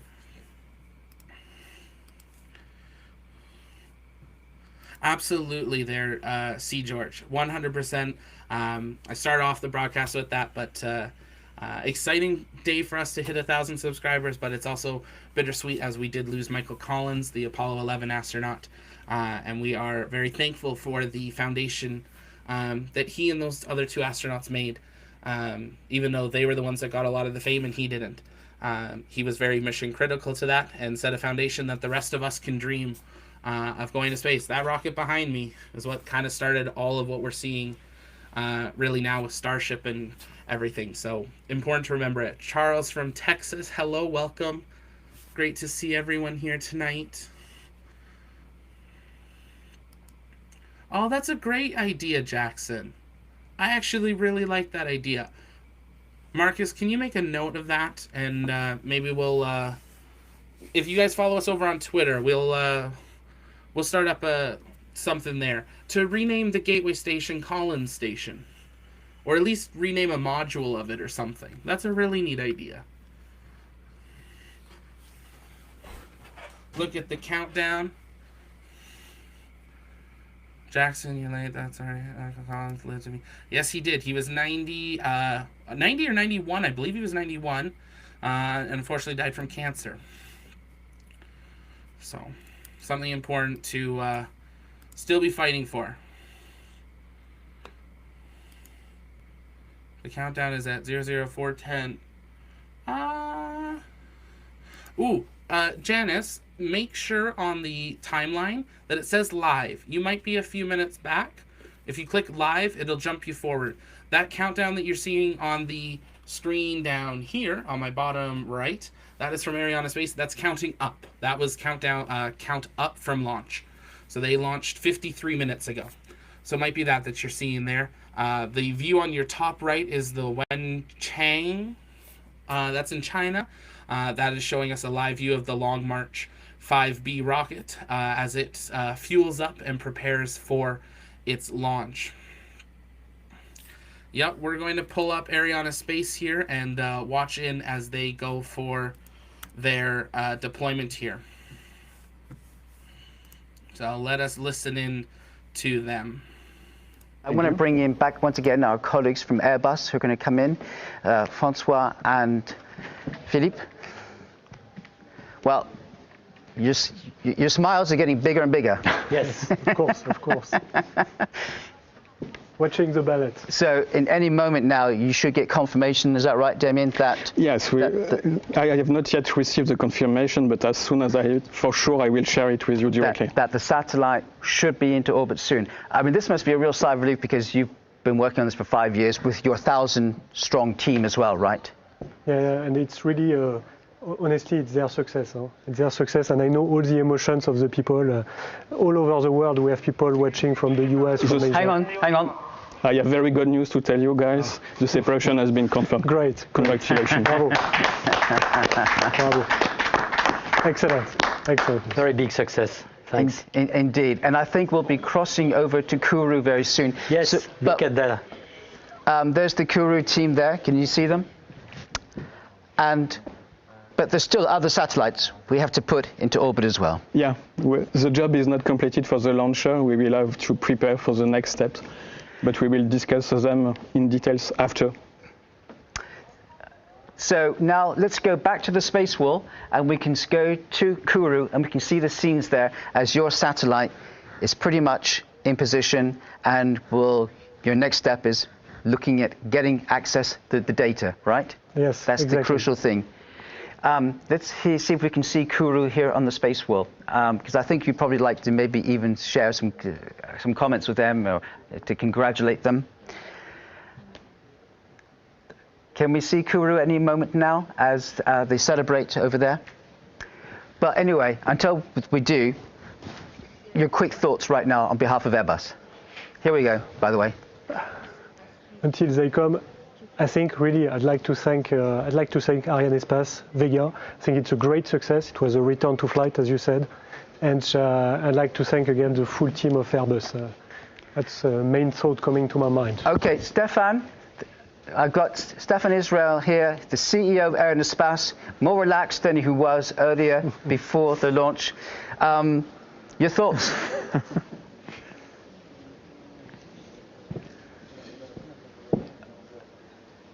Yes. So I want to thank our Airbus customer. I see on the screen Philippe and Francois. They are all the partners for us, demanding partner, which is normal when you have an ambitious project. So far so good. All the information we have on Pléiades Neo are positive. So success is here, and this is a very important milestone for Airbus, for Vega, for Arianespace, and all its partners. Okay, do you want to say anything to them? Yes, I think, a big thank to Arianespace and to have you. These are colleagues. We are all on the same boat. We've been working so hard to get Vega back to flight and back to launch, and it's a great success. We now have comment from the new president of the CASC, the French Space Agency. Let's listen in to what he has to say, okay, and we'll come back to you. Over to you. Pléiades Neo vient de se séparer, la mission n'est pas encore totalement terminée, mais d'abord quand même je veux me féliciter de cette première partie de la mission qui s'est parfaitement déroulée, et puis je veux me féliciter aussi du retour en vol de Vega. On attendait tous ce moment, je suis persuadé que c'est le premier d'une longue série. Vega est un lanceur qui est important dans la famille européenne des lanceurs, et on est très heureux de le voir aujourd'hui partir de Kourou. Pléiades Neo s'inscrit dans une tradition forte française d'excellence autour de l'observation de la Terre, l'observation optique de la Terre.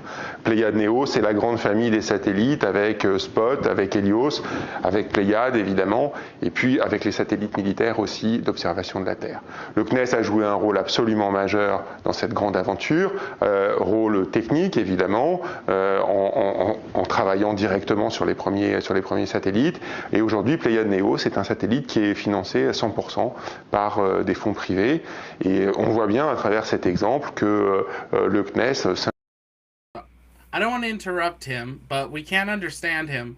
But we're also seeing some views here of the Tianhe Station. So we want to listen in and there. up to 6 astronauts by replacement.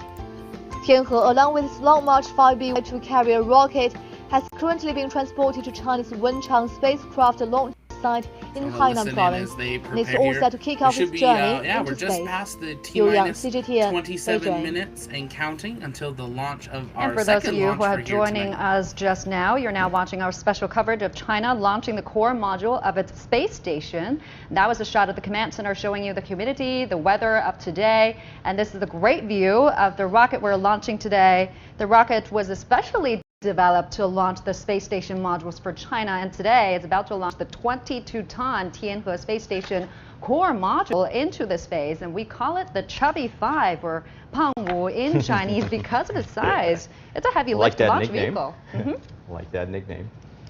In our field, it is called the aspect ratio, which means the length and the diameter, this ratio. Long March 5 has a diameter of 5 meters, so the aspect ratio is not very high.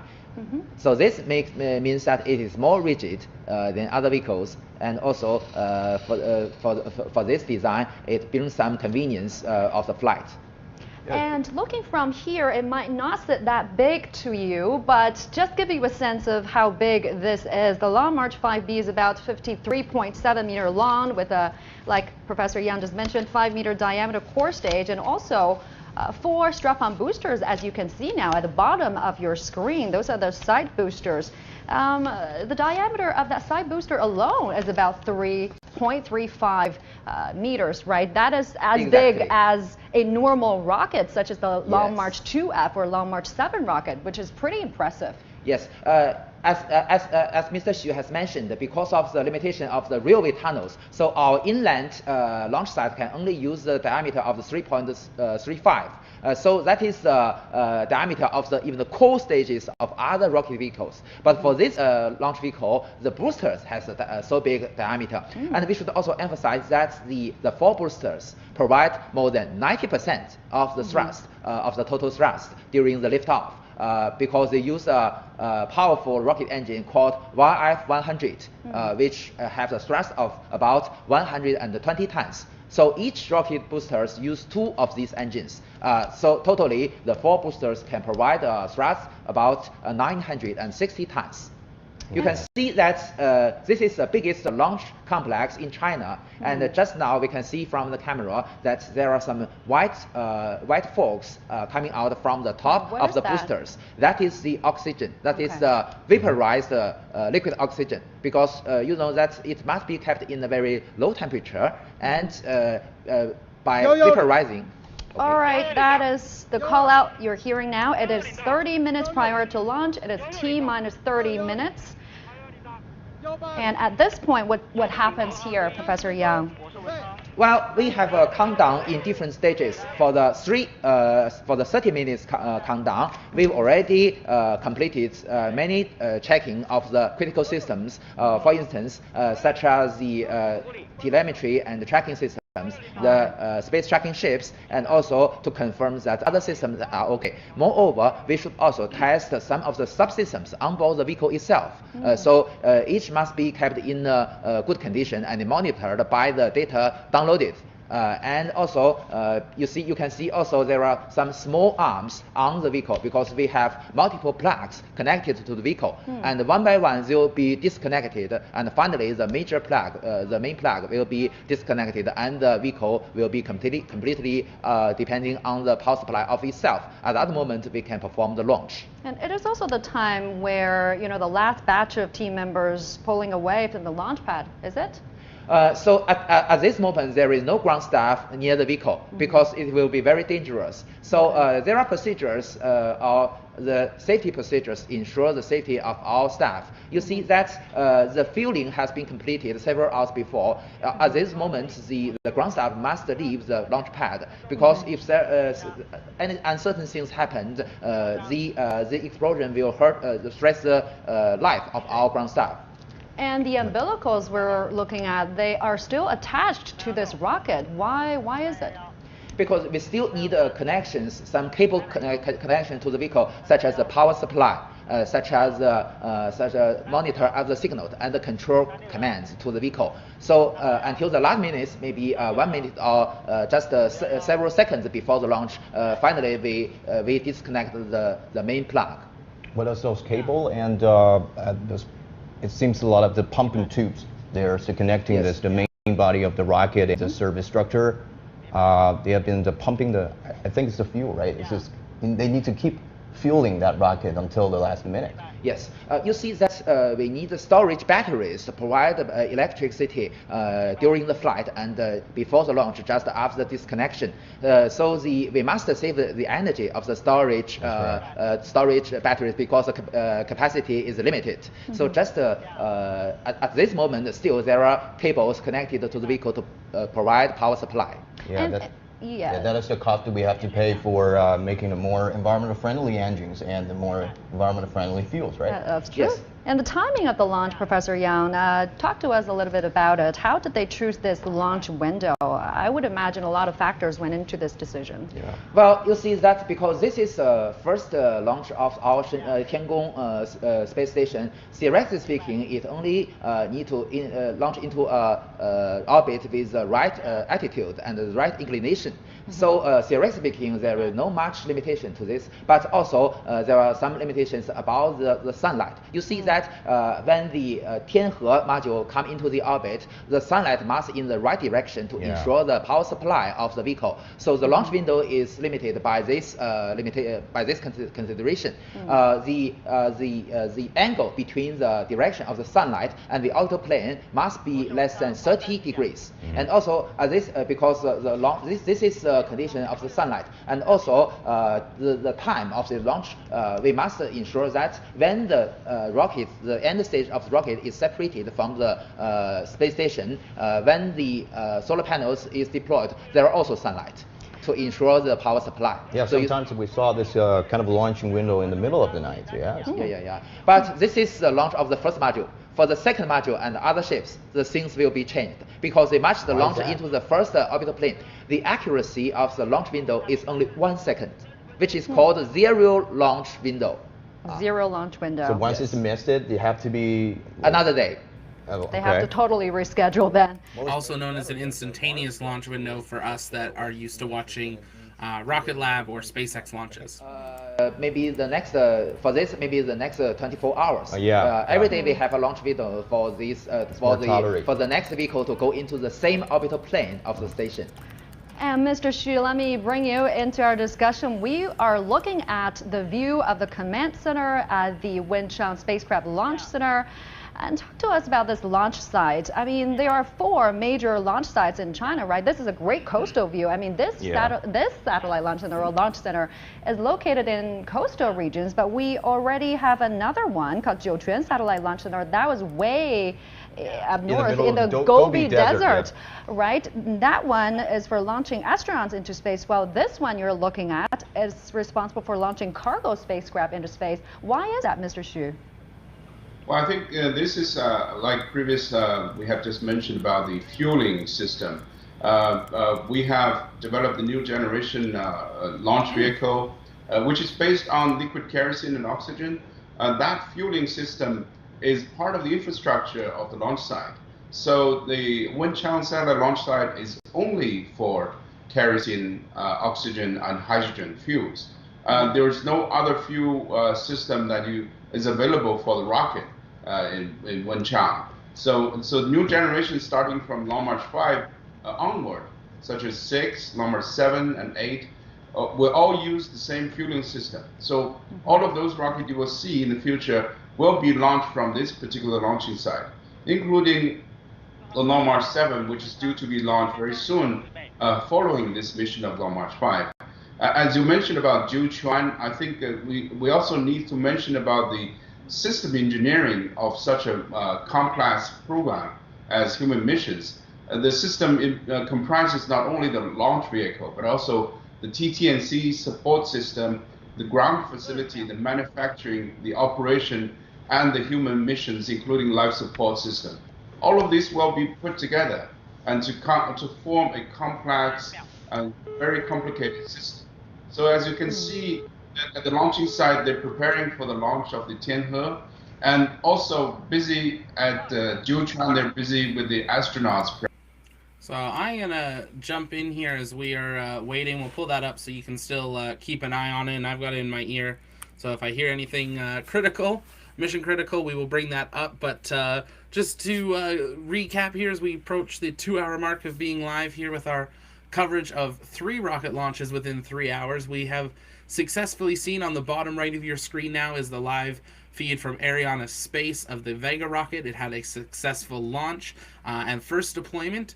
Along the bottom of that screen, you can see their little white timeline progressing towards their final deployment of the remaining CubeSats that are on board.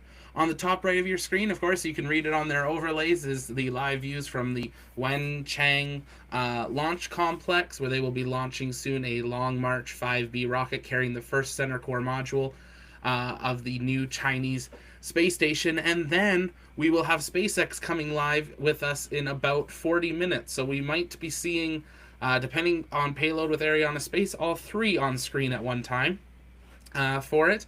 But we'll be staying live through all of these. We will stay live all the way through Starlink deployment. And who knows, we might even pull some Kerbal up at the end to wrap up the evening and celebrate it here. We do want to just say it, we are Team Space. Anything that is helping push humanity towards being a multiplanetary species and working and living in space is a good thing.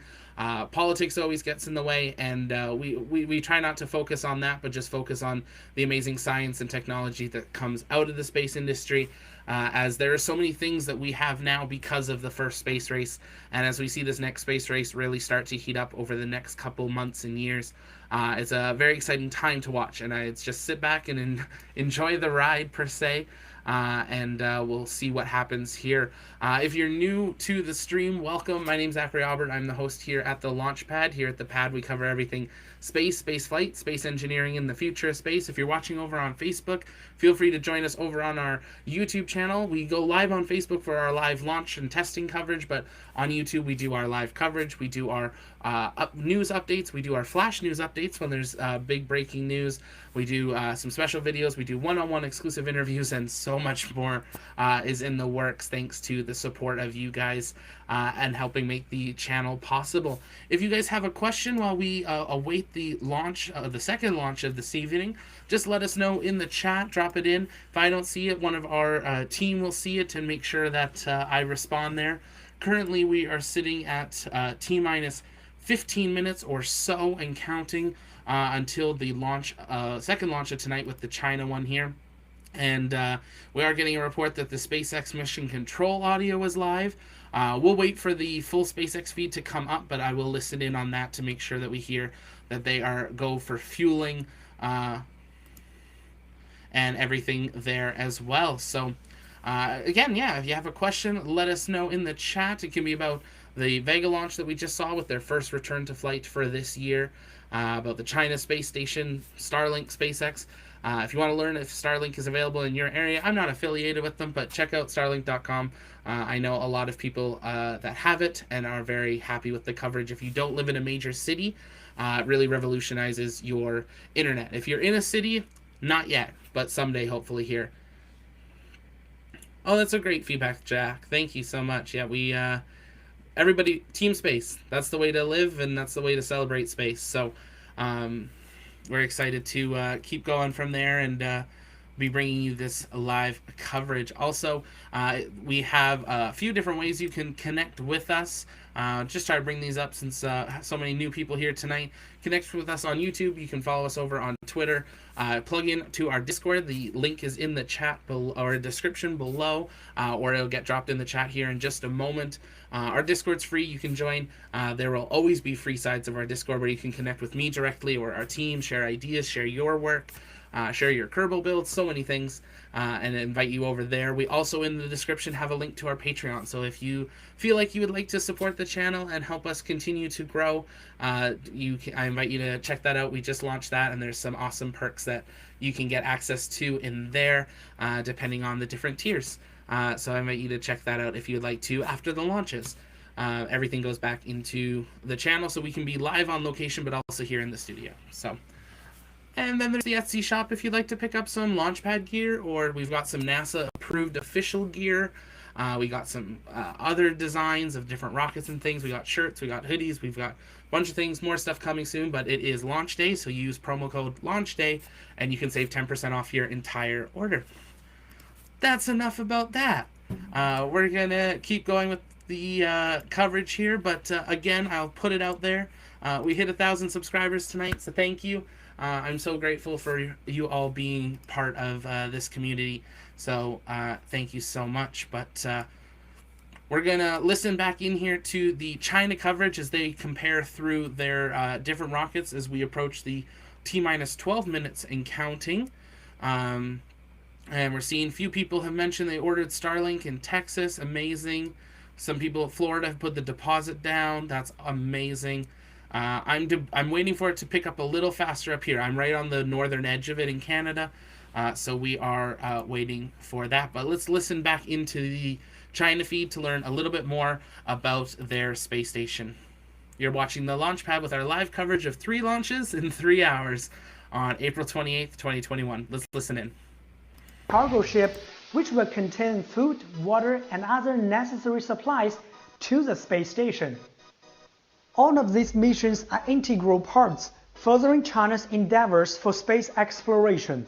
Wu Lei, CGTN.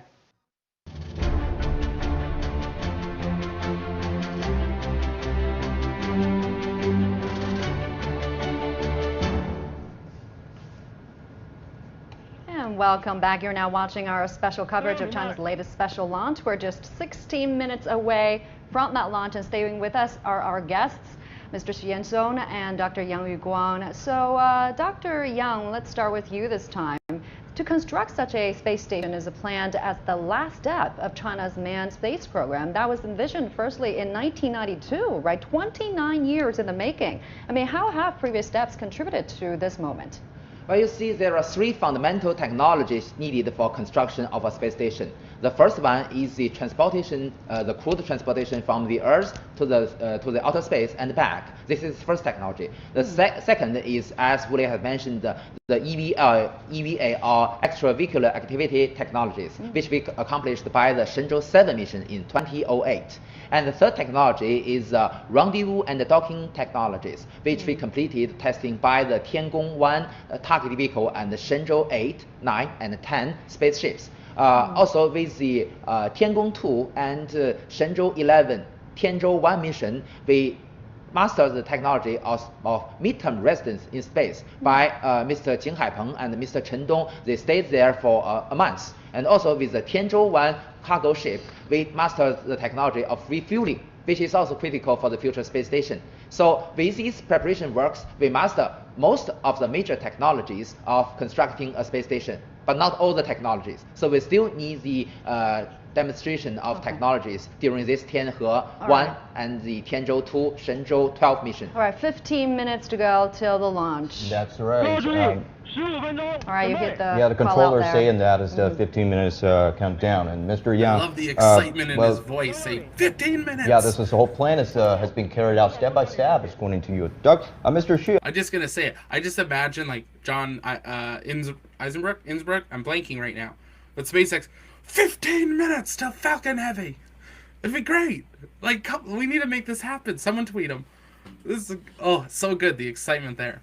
But we're at T-minus 15 minutes until we're seeing some of those preparations. This is a live view as they prepare. They had on their little thumbnail there.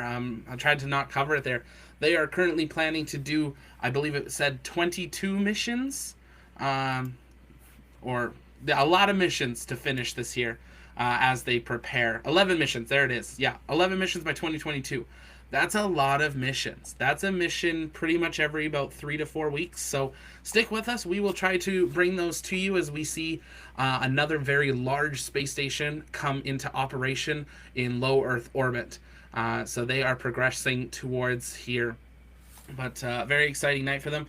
We are still watching, though, right below me in the small screen, Arianespace, as we await. They're about halfway towards their second deployment for it here. So we're waiting we'll make sure to bring that up on screen as they do that. And then we're about 30 minutes away from SpaceX starting their feed for it. If you're enjoying what you're watching, hit the like button, share it out, let people know that we are coming up on the second launch of tonight, and let us listen back into their feed.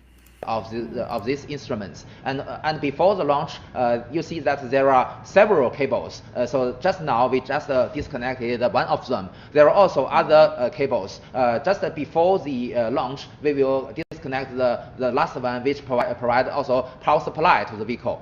And now, because some of this system have already been okay, we also hear from the front, from the ground control center, there are the Tongguling, which have a ground tracking station, is also okay. All right, about 10 minutes into the final preparations. Yeah, with those, the cables that's been plugged in, this the main body of the rocket, we're still, we can still manipulate that rocket through those cables, right? We can still send the commands to the vehicle. Yeah. And also we can get data, the monitoring of the all systems of the vehicle from these cables. Right. So also the most important, the power supply to the vehicle. As I mentioned, because the storage battery only have a limited capacity. But after the cutoff of those cables, the rocket is on its own. Exactly. So just several seconds before the launch, the onboard computer will control all the critical system of the vehicle. Mm-hmm. And Mr. Xu, we were looking at the launch team in our screen now. Talk to us, what is it like for them? I mean, during these last few minutes, few seconds leading up to time zero. I mean, it is one of those heart-pounding moments, I would imagine, right? It's got to be extremely nerve-wracking, but at the same time, you got to keep calm and focus on what you do. What do you think is going through their minds? Well, as we started from 30 minutes countdown to all this moment, there's a sequence that I've already designed many times, and so they have also practiced all of this many times. So I think their lack of they're good in confidence because the data, as Professor Yang mentioned, are constantly feeding back from the rocket. Even though the cables are disconnected, we still have remote TTNC signals, and we have also all the sensors that is working. So the ground crew or in the command room, they're controlling, monitoring, and keep constant eye on those signals, on those sensors, on the data, some parameters. So if everything goes normal, because they have the chart to compare, and if everything goes normal, they will go to countdown to the last minute or the last second. If not, they will have the authority to call off the launch. We have this happen before. Even seconds before the launch, we call off the launch itself because of the anomaly occurred in the launch vehicle. So even disconnected, we still have all the connections made to the launch vehicle. And Mr. Xu, in a previous mention that the carry out by the NASA, we can saw them from the live streaming that there is the go no go procedure. It's a poll to decide polling, whether they're going to give a call to go, right? Are we going to have the same procedure here in China? Exactly. Yes, we do. And all right, later, Mr. Yang. Many similarities, and also we have our own system of calling off the launch. All right, 10 minutes out. 10 minutes out. This is the final status check. We are going to here. Oh, that's the call out from the commander.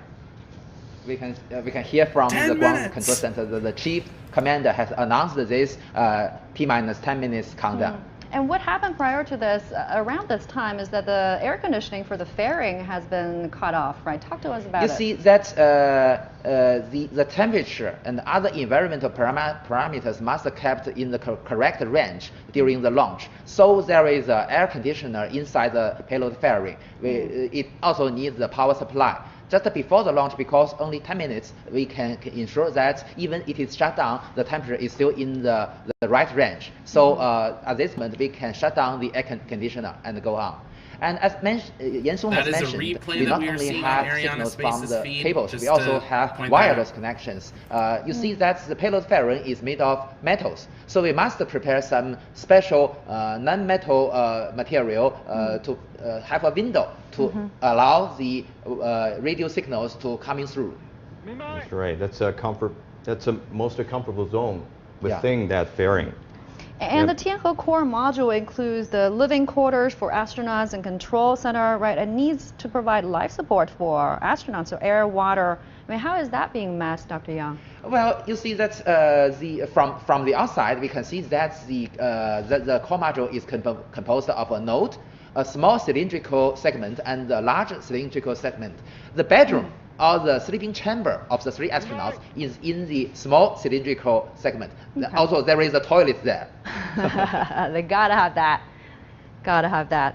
Yeah, Mr. Xu, can we go ahead with our go no go question? I'm still very curious about that. We've been interrupted by the countdown. Well, yes, I think the go and no go is basically on the launch vehicle status. We see the pressure of the engines, and all the engines are okay, and all the ground control and systems are fine. Because once you have the liftoff, you have the rocket only controlled by the TT&C system, and all the data has to be transmitted back. So we have to make sure that all the sensors in different part of the rocket, in particular the engine system, the fueling system, and the all of that has to be in the right temperature and right pressure. This happened before because we've seen anomalies of one of the sensors that could be affected not only by the rocket itself but also by surrounding environment. As you know, the Hainan is a highly humid and high temperature areas. So that also happened in before for the liquid kerosene or oxygen engine. So all of the factors are compiled together. Some of them are critical enough to call off the launch. So, but fingers crossed. Certainly, we hope this one is a smooth one. All right, that was a great split screen, but you're now watching at the side boosters of the rocket. We are just moments away from that liftoff. Also talk to us, Dr. Yang, the energy about the core module. I mean, everything run in the module needs energy, right? And I suppose solar energy is the main source? Yes, you see that's the final step of the launch, in which case we can announce the successful launch success of this mission will be the deployment or the unfolding of the solar panels. That means the core module can have continuous power supplies from the sun. You see that our core module have one-dimensional or the solar array driving assembly, which can rotate and let the surface of the solar panels meet the sun. 6 minutes! And they do have Wi-Fi up there, I heard. Is it true that they're going to have 5G laughing. I love it. Yeah, There's so much excitement and energy. Maybe they can play a video game, but maybe the astronauts should bring a laptop to the station. So you see that this happened during the operation of the International Space Station. But you see that, the most favorite entertainment of the astronauts is not video game. It's just watching the beautiful Earth and taking photos of them, of their family, of their cities, and other countries. That is great. Right. And the core module, eventually the space station will be flying in low Earth orbit, right, Dr. Yang? And it's going to be affected somehow by gravity. So once in a while, it needs to readjust its position, and that needs refuel. How is refueling going to be achieved? Well, you see that we adopt docking mechanism called the APAS, or the endogenous.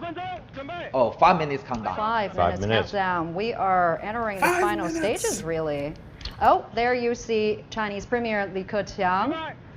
That is the live picture coming out from the Beijing Aerospace City. Chinese Premier Li Keqiang is among the audience who are watching this launch very closely. That is Mr. Wang Huning, member of the Standing Committee of the CPC Political Bureau.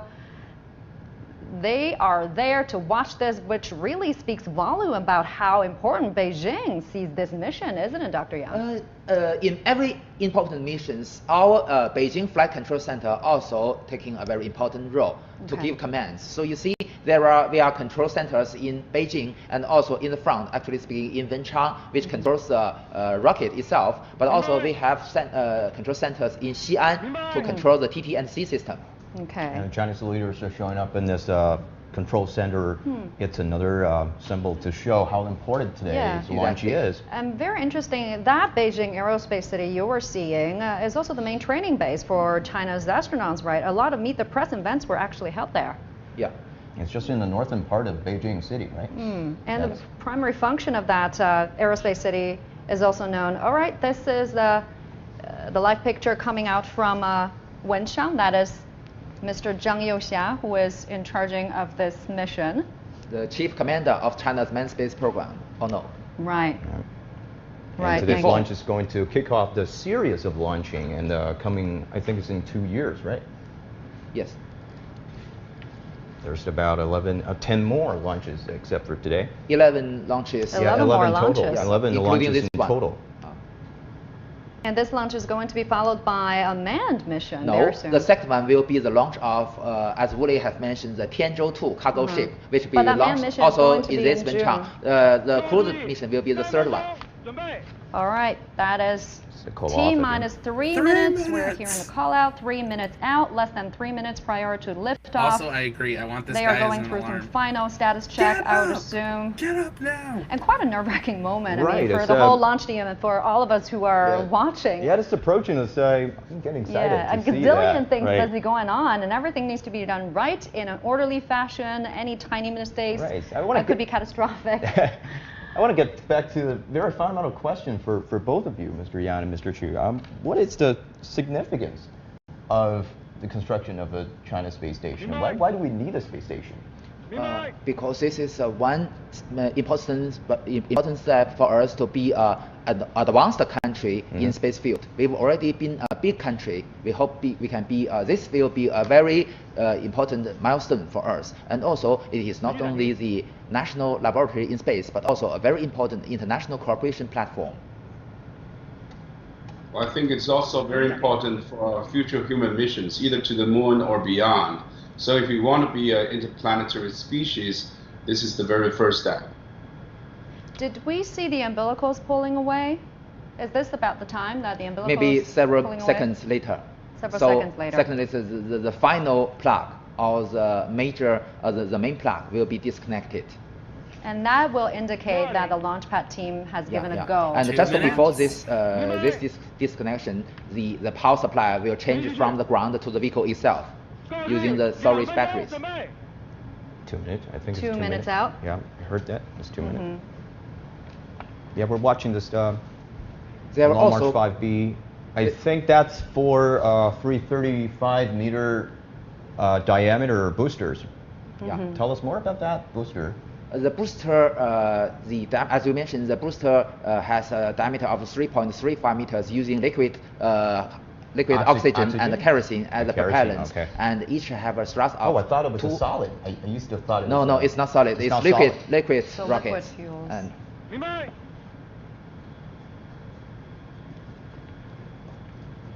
all right. So that was using the liquid oxygen, right? The core stage use liquid oxygen. Okay, we're seeing the countdown clock there. Yeah. So everybody's watching that. All right, T-minus 60 seconds, 1 minute prior to liftoff.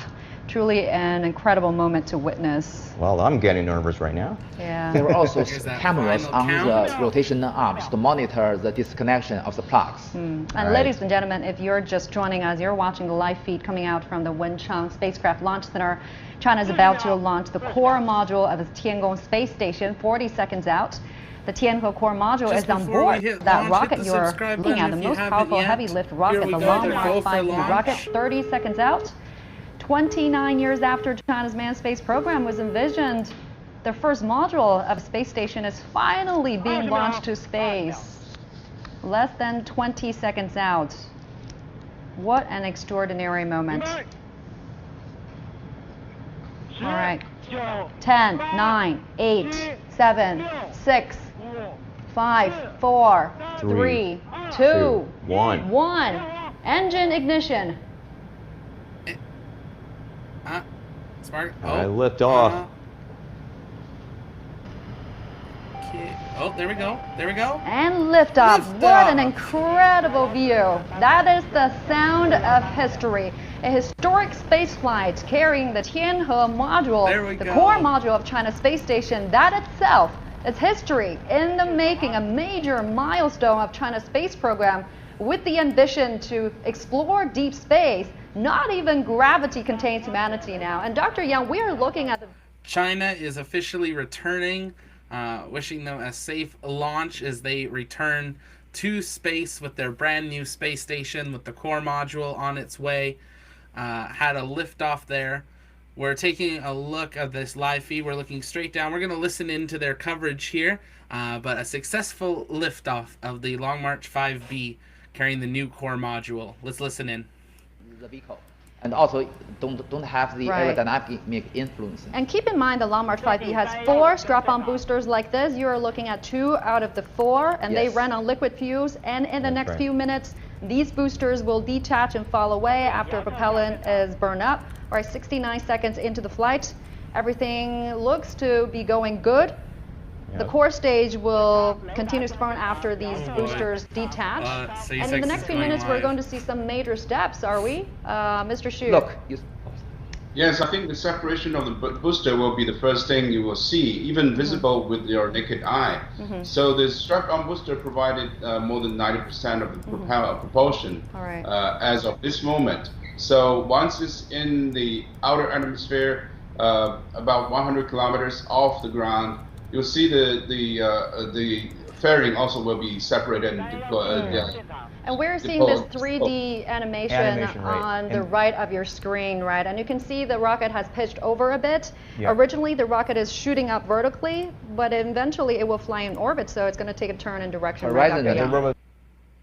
On the right of your screen, right? And you can see the rocket has pitched over a bit. Originally, the rocket is shooting up vertically, but eventually it will fly in orbit, so it's going to take a turn in direction. They're rotating and turning slightly, and now it's heading to the orbit. Southeastward. Okay. And you can see that bright orange flame out of the nozzle. So at this point, we are going to bring up SpaceX here as they have gone the pitch over is live. the first operation after liftoff is already being successfully completed. And as Yancheng has mentioned, the next step will be the separation of the 4 boosters just 3 minutes after the liftoff. That's the major event coming up, booster separation. Why is this critical to this flight, Dr. Yang? Because separation is always very dangerous. There are influence of the aerodynamic forces, and also the separation itself has some shock and vibration to the instrument. And speaking of that, when are we going to hit maximum Q, max Q, and when is the rocket supersonic? And we're coming up on yes, actually speaking, at this moment it's already supersonic. That is the engine shut off, booster separation. You can hear the cheering and the applause from Command Center. Looks like we've got a good separation, a good separation. It's a good start. All right. So you can see. There they go. They have had booster separation of the China rocket. You can see also this is the camera. Oh, this is inside the payload fairing. Okay. So next up is. We're gonna mute the. Oh, there we go. Let's make a quick adjustment here so we can see both. There we go. And we're keeping an eye on Arianespace as they go for it here. They are coming up on payload deployment. We will see if we can bring them on screen as that happens, as we come up. But a very busy day as China is now successfully launching their rocket, and we are waiting for Starlink to officially have its countdown at T-minus 16 minutes. So very back-to-back launches here.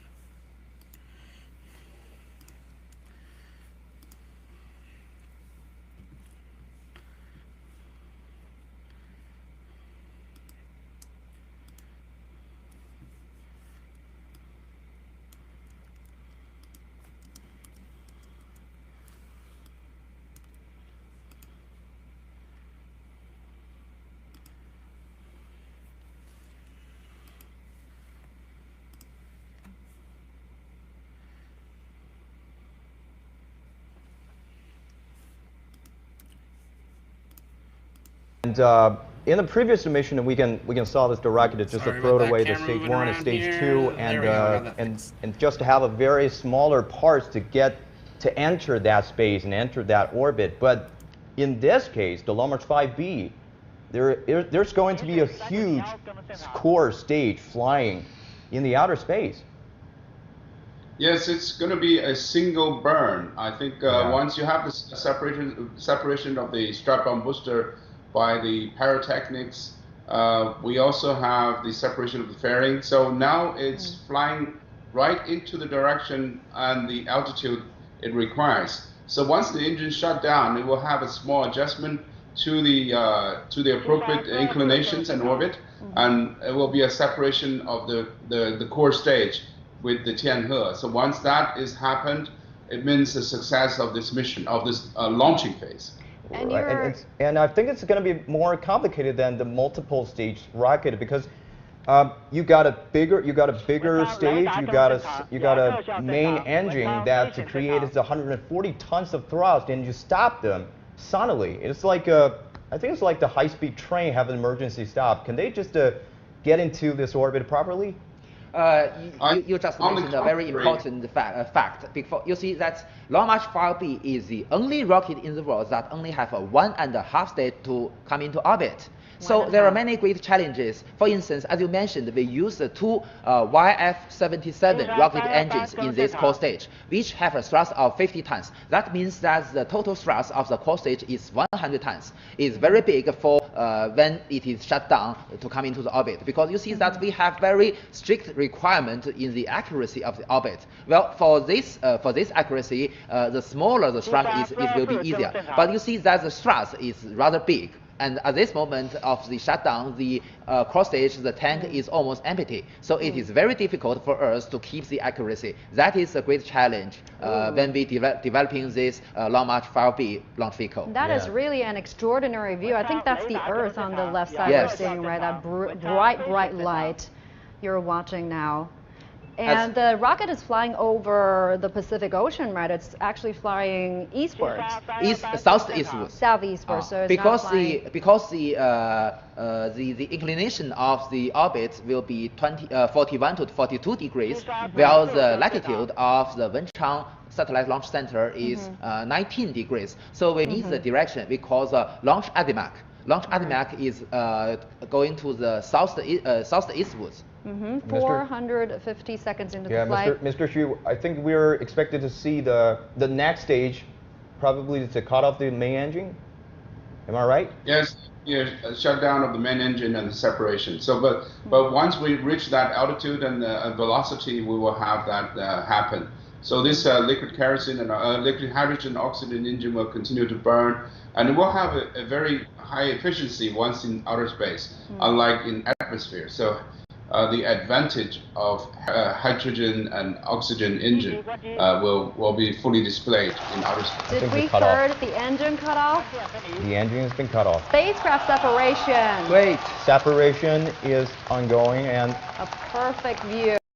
This is the video from core the module end you're stage. seeing. This is a video from the core stage of Long March 5B. And you can see from the screen on the left side is the Earth, so bright because it is under the sunshine. Wow. Wow, Amazing a good view there. spacecraft separation. Tianhe core module now is flying by itself in Way to go, orbit. way to go. It's already in the initial orbit. Theoretically speaking, the perigee should be about 170 kilometers, and the apogee should be about. And we're going to pull this down, and we're going to pull Arianespace back up as they are getting ready for their second payload deployment.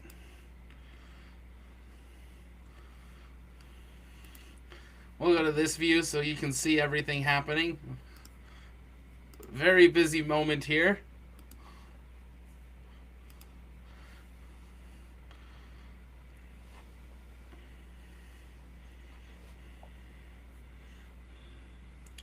And that's payload deployment of Arianespace.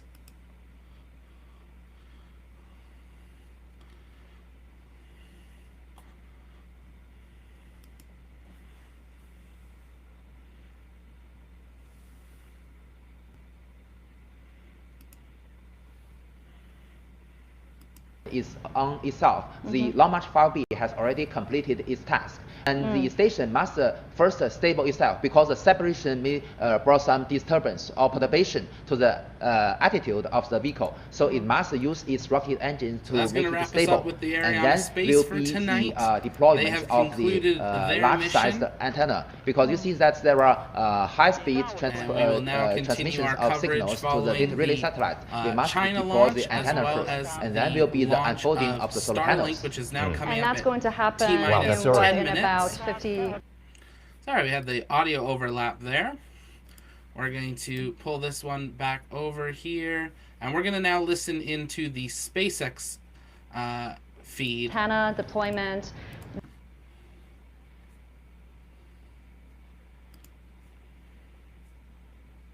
Make an adjustment here. Sorry about all the movement. Make sure we... And we use the same propellant on both stages, as the There second we go. stage We're is gonna primarily a listen in short here. version of that first stage, which is one of our many reliability features of the Falcon design. With fuel and oxidizer on hand, we do need an ignition source to complete that fire triangle. For this, Falcon 9 uses TTEB, which you'll see at T-minus 2 seconds via the green spark right before the rocket takes off. In addition to RP-1 and LOX aboard, Falcon 9 also uses helium to keep the tanks pressurized in flight and the propellant flowing correctly into the engines without air bubbles as the propellants deplete. Helium load began before the webcast went live and will continue to top off until a minute and a half before launch. Now, very shortly, we will open the pre-valves between the first stage engines and the propellant tanks. And at T-minus 7 minutes, engine chill will begin, and that's where we cool the turbo pumps and avoid thermal shocks when we start the pumps at T-minus 2 seconds to light the Merlin engines. The vehicle is healthy, and we are currently working, no issues.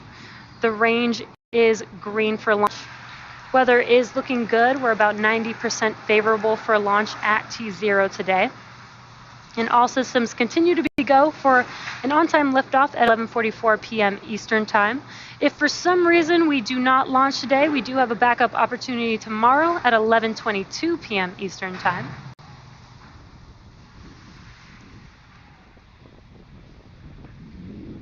We talked a lot about human spaceflight activities at the front of the webcast.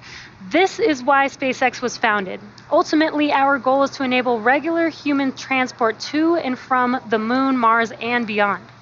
Our focus on human spaceflight played a significant role in our development of Starlink. It was critical that we build a constellation in a way that ensures space stays safe for all missions, particularly human spaceflight missions. So we approached our satellite constellation differently than others have in the past. We've talked previously on the webcast about how more satellites at a lower orbit result. Viewing coverage of the China launch here, as they have had successful deployment. So we are going to wrap that up for this evening, and we are now going to exclusively focus on our SpaceX coverage. So getting closer to that now. We are currently sitting at 7 minutes and counting until we see the launch of Starlink here. And I just want to make sure here for 1 second we have it in the full HD that we can get it for you there. There we go. Pull that back up.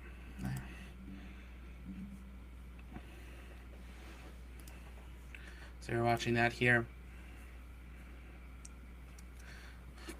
If you are new, thank you so much for being with us here tonight.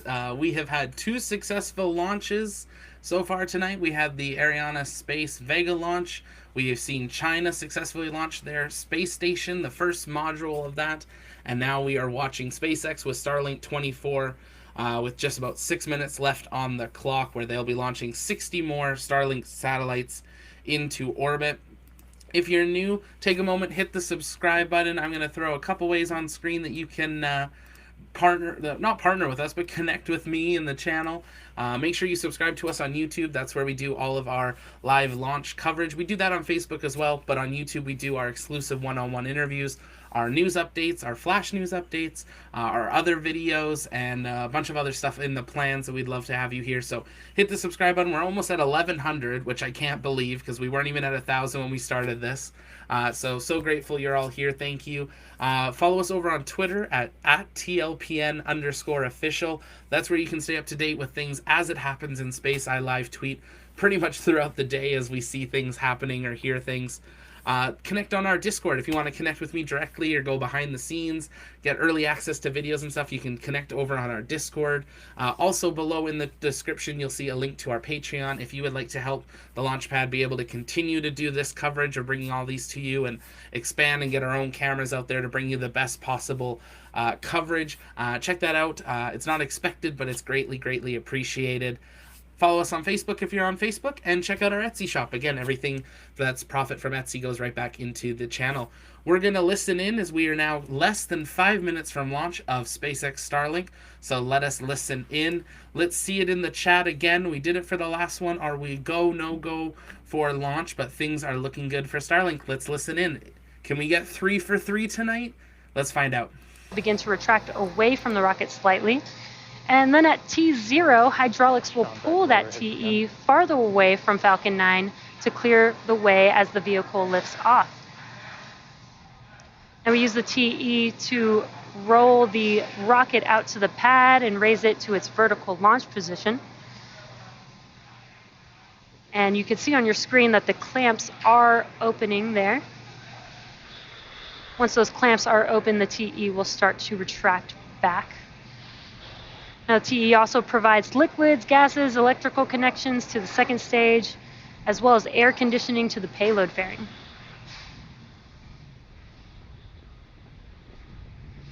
Now, it looks like those clamps are now complete opening up, so that transporter erector looks very slight, but you can kind of see it moving back on your screen. Now, the first and second stages are both nearly fully loaded with 1 million pounds of kerosene fuel and liquid oxygen. Super chilled liquid oxygen is our propellant oxidizer. When its temperature is increased, it turns from a liquid to a gas, which is why you see those white clouds around Falcon 9. And that's because that liquid oxygen is meeting that warmer, humid ambient air. First stage should finish prop loading at T-minus 3 minutes and a few seconds here, and then second stage at T-minus 2 minutes. And at T-minus 60 seconds, Falcon 9 will be in startup. Togo, bleed verification. And what startup means is that the rocket's autonomous internal flight computers have taken over the launch countdown. There's that call out. That LOX load is now complete on both first and second stage. Now, just inside T-minus 2 seconds, we light the Merlin M1D engines, and we use TTEB, as I mentioned earlier, as our ignition fluid. Now, when it mixes with the oxygen, it will burn a green-colored flame, and then we allow fuel into the thrust chamber, and the engine comes up to full power for liftoff at T0. The Starlink payload continues to be healthy, and the Falcon 9 team is tracking no issues on the rocket. Weather is still looking good for T0 today, and the range has cleared the surrounding ground, water, and airspace and are green for launch.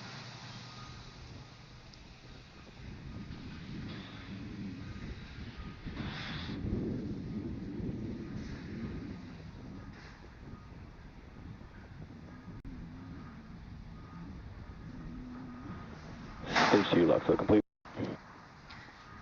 There's that call out that LOX load is now complete. Now that LOX loading is complete, we will start to vent the LOX line on the transporter erector. So as I mentioned, those white clouds earlier, you're going to see a lot more of it here shortly. And there you can kind of see it on your left-hand side.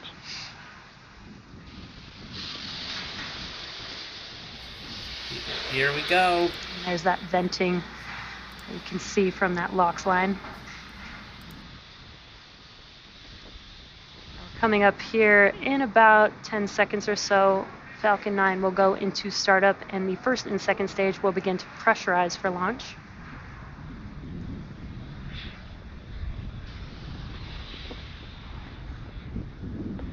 Falcon 9's in startup. There's that call out. The autonomous internal flight computers have now taken over the launch countdown.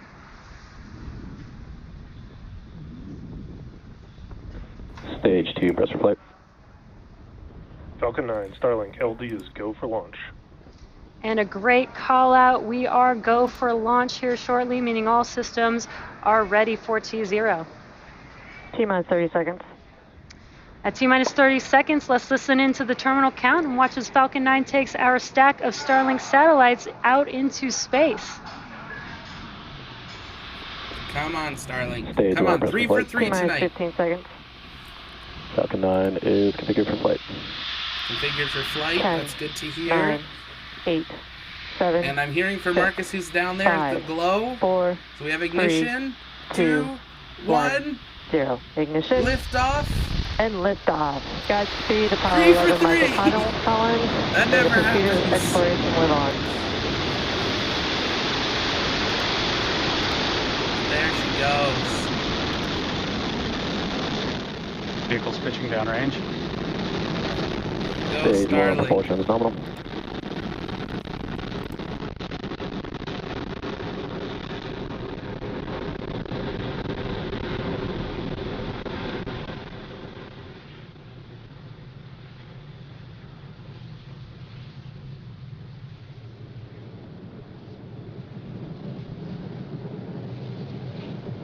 Falcon 9 has successfully lifted off from Cape Canaveral Space Force Station, carrying our stack of Starlink satellites to orbit.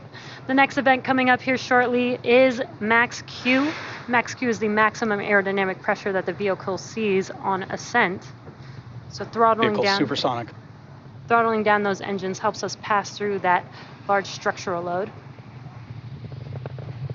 They will be attempting to recover today's booster. This is the 7th flight of this booster.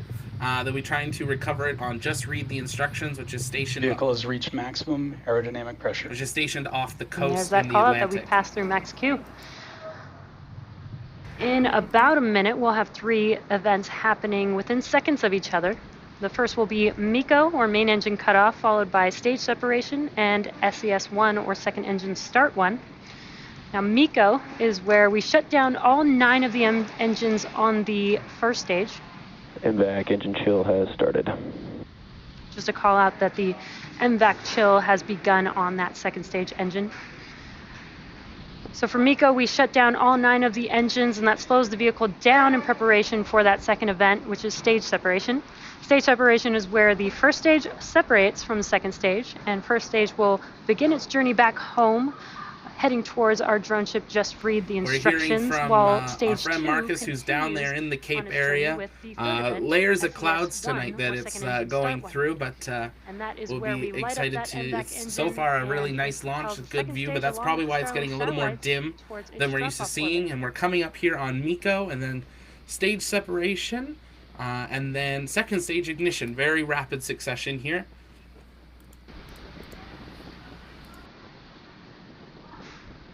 And MECO. Stage separation confirmed.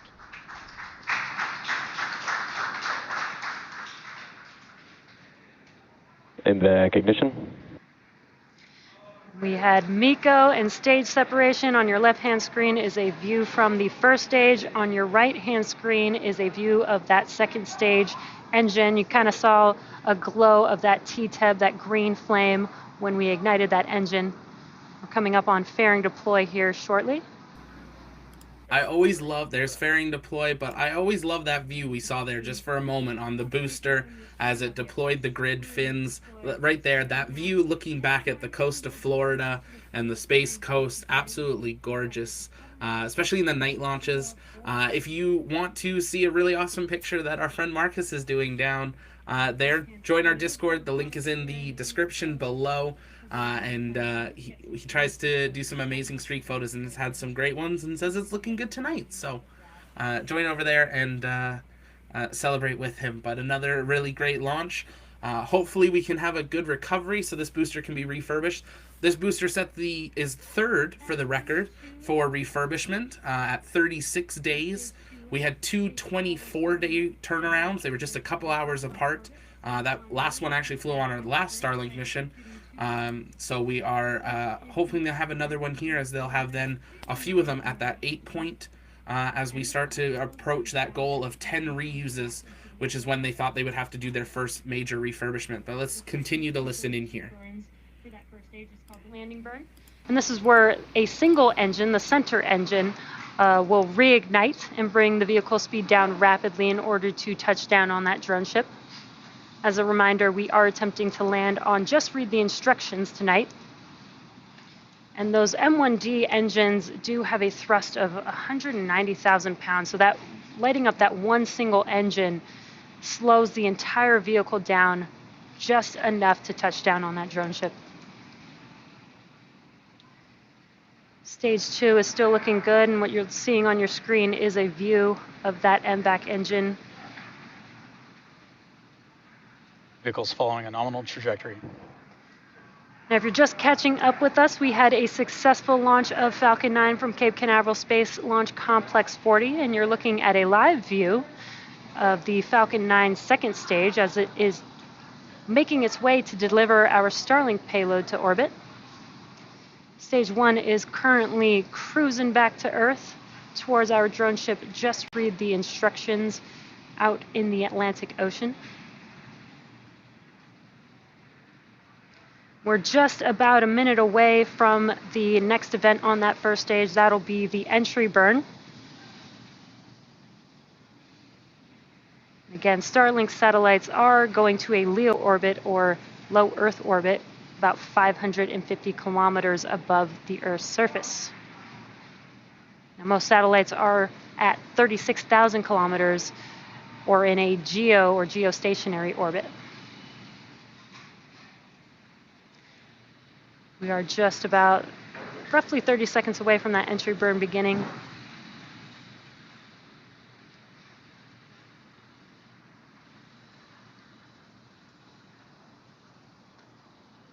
And on your left-hand screen, there is the first stage. It is a little dark. You can see some glimpses of the nitrogen gas burst that you see there. We got entry burn. Stage 1, FTS is safe.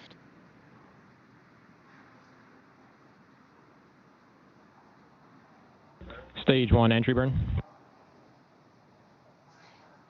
And you can see on your left-hand screen the entry burn has begun as those three engines light up that view for us.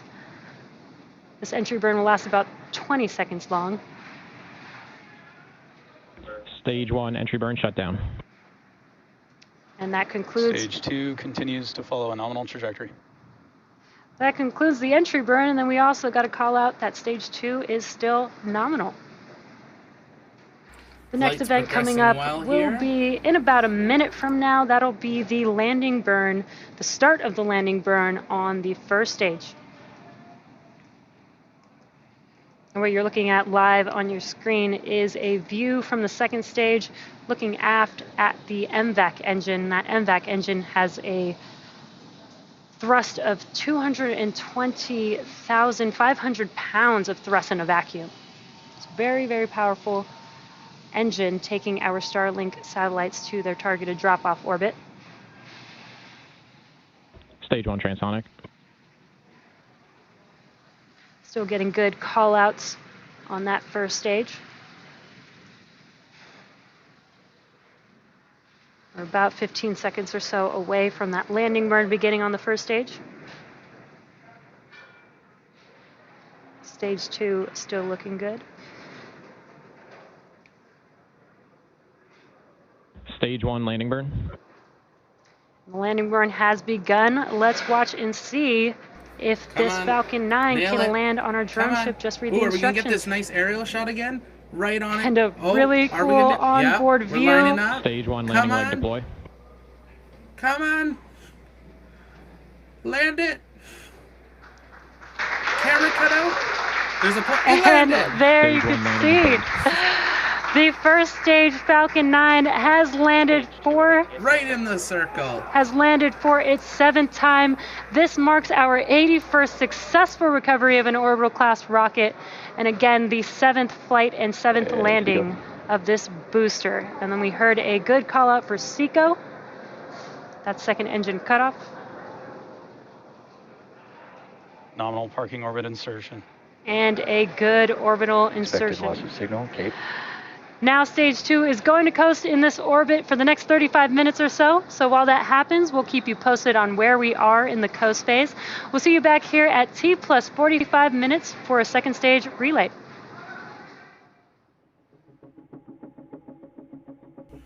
And just like that, we have had 3 launches in... We have been live for 2 hours and 42 minutes and 35 seconds. And we have had 3 launches. That is crazy. What a night. Everything lined up. The weather was good. The cameras were good. No scrubs, no aborts, no delays. We had a great landing as well and recovery. You couldn't have done anything better for 3 things to happen. And as we said at the beginning of the show, this is just a pre-show because hopefully this lays the foundation. Tomorrow we have another Ingenuity flight, and then hopefully the day after that we see Starship SN15 land for the first time here. So we'll take a look and see if this is a record. We'll get we're building this database, which while you're all still here, I'll pull it up here for a quick teaser. If you're in our Discord, it's something that you'd be able to see and actually be part of building. But we're really excited to be building this database. I'll pull it down to here for today's date because we were even updating it while we were live here for it. But we are building this, and it will be available on a website later this year. And it is, let me pull up a screen share here. This is a huge shout out to our friend Marcus, who is in our Discord and is part of our team, who has so many hours building this out, and we're excited to share it with you here. But this is a database we are building of every flight in human history. We're talking cargo, we're talking crew, we're talking failed missions, we're talking test missions. We are doing everything here, and we are building this. So if you look here, here is April 28th. We are just starting this. So we've got all the shuttles in, we've got all of Apollo in, and we are working through the 60s right now. So on the 28th, we've got over 25 launches currently listed for it. And then we have the 29th, quite a few, and that's where you'll see today's launches as we are building it. But I'm just going to zoom this out so you can see how much data we're wanting to put into this. We're not just covering the rocket and the booster and the mission. We're going through the launch facility, the time, the year, the landing site if it's there, the payload, the entire crew. We're doing notes on the mission. We're very excited to be building this so you can have access to know, who launched on your birthday or your anniversary or different things there. So we're currently working on this. If you want to go behind the scenes and, do some fact checking or help gather resources or anything, join us in our Discord. The link's in the description, and we would love to have you as part of that. But what a night. 3 launches in less than 3 hours, 2 hours, 45 minutes. Thank you so much again for everyone being here tonight. We are, we've passed 1,100. We just hit 1,100 subscribers, which is crazy to me because we weren't even at 1,000 tonight. So I'll put this up again. Thank you. I have to make an update to this. Thank you for the 1,100 subscribers. Thank you for everyone joining tonight. There were so many new people. If you're new and you're still here and you didn't hear my introduction, hi, my name's Zachary Aubert. I'm the host here at the launch pad. Here at the pad, we cover everything space, spaceflight, space engineering, and the future of space and STEM. And we're excited to welcome you to our community. We do live launch, landing, testing coverage like you're seeing tonight. We do exclusive one-on-one interviews We do news updates, flash news updates, and we do other videos as well. We go live on Facebook for our launches and testing coverage, but everything happens on YouTube, so make sure you subscribe here and so you never miss a new video. Plug in on our Discord, and then also connect with us on our other social medias. We're on Twitter, we're on Facebook, our Etsy shop is live, and our Patreon link is down below if you feel like you would like to support this. Our Patreon starts at just $1.50 Canadian a month, because I'm in Canada, so it's like $1 and change.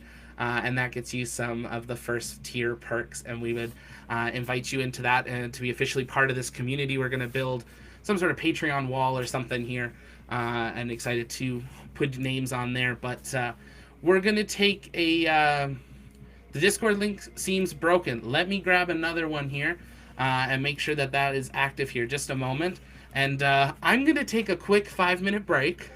We're staying live until Starlink deployment. We're going to be answering your questions and everything as we go through here. But we're going to take a quick break, and I will get that Discord link for you in just a couple of minutes. Thank you, everyone, for being here. You're watching the Launchpad live coverage of 3 launches in 3 hours, and I will be right back. Stay with us.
Expected loss of signal, Newfoundland.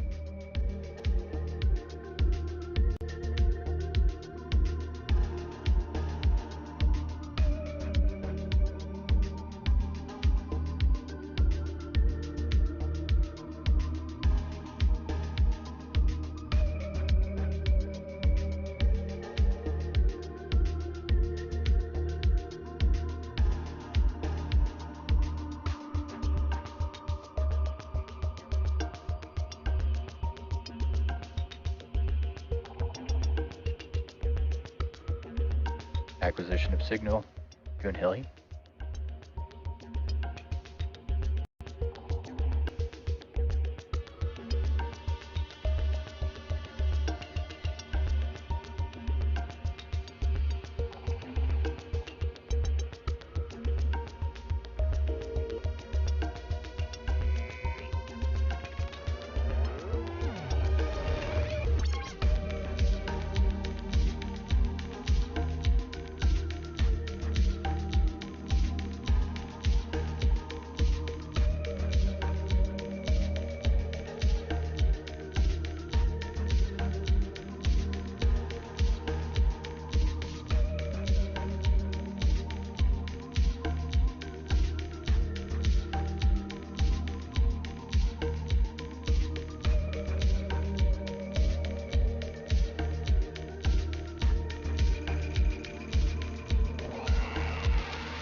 And there we go, we're back. Had to take a quick break, been live for 3 hours, grab a refreshment, and wow, what a night it has been.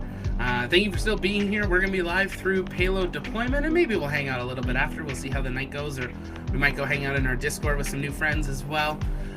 But thank you for being here, everyone. I see we missed some chat, so I'm going to scroll back, but see you tomorrow, Ralph. Thanks for being here. I'm glad we got you into the Discord there, Andrea. What time is Lydia, we've had the 3 launches, so if you rewind the stream, which we always allow you to do, you can jump through. I will go through later and put the timestamps in if you want to come back and watch it at a later date, and we'll probably do a flash update tomorrow, just so you can see just the quick bits from today as well. But yeah, we've had 3 launches in, we're still not even at the 3-hour mark since we went live. 2 hours and 56 minutes for it, but yeah, I'm up in Canada. I've lived in the States though for a chunk of my life, but Canada is home. Oh, thank you for that feedback there, Jesse. Yeah, we work hard on the production and doing the last few minute changes, and we'll have a studio tour coming out here in the next week or 2. We were waiting on a certain item to arrive in the studio, and it finally arrived this week. And we're excited to finally do the studio tour here. Discord link should be fixed there. Thank you for that, Ray. Amazing job to you and your team. Amazing. Thank you so much. Yeah, shout out, honestly, to Marcus and to our mods for being here tonight. This was our busiest stream yet, and it was a lot of fun, but definitely needed their help making sure we saw all your questions. So thank you for that. Yeah, it has to be some sort of record. Mars coming soon, absolutely. We're working on a couple shirts that are coming out that'll be Mars with some Starship on it, so you'll want to keep an eye out for those in the near future. No, I had the movie Misery going in the background. What a fun evening. Thanks. Well, thank you for being here. It was great to have you for it. Bright, a great step for humanity today. Absolutely. The fact that we have another space station in orbit, or the start of it at least, there'll be 10 more missions for them to do that. It's a very big step forward there, and soon we'll have Gateway Station launching in just a couple of, well, probably a couple of years, but we'll be seeing that whole Artemis program really start to take off. But we're going to be live here until payload deployment. We've got probably about 45 minutes until the actual payload deployment. So again, just like we have all night, if you've got questions or comments or anything, let us know in the chat. I'll be answering those as we hang out here. Links in the descriptions.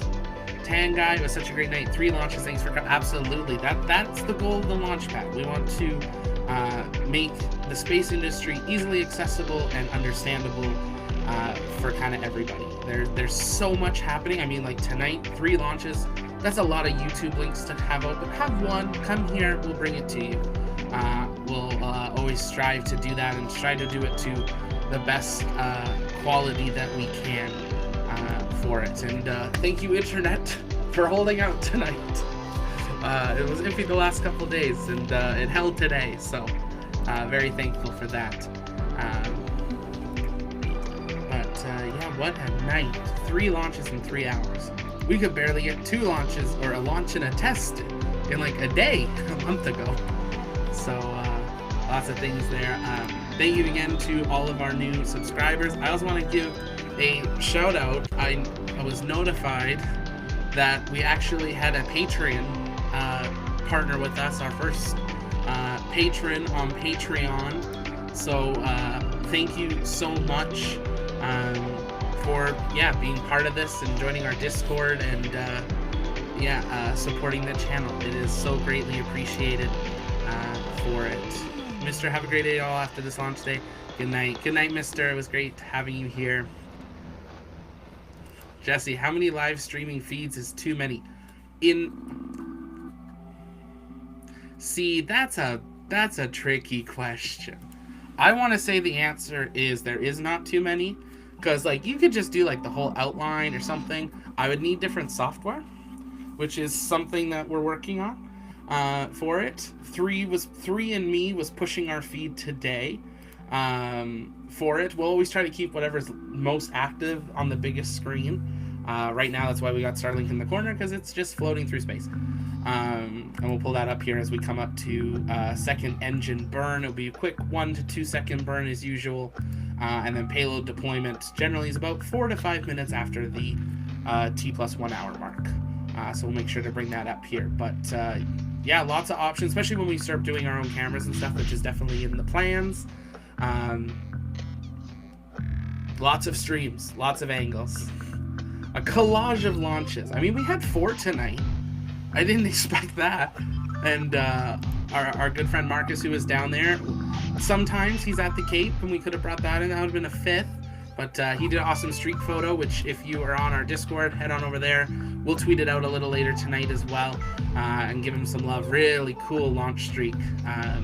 From how far away are you, Marcus?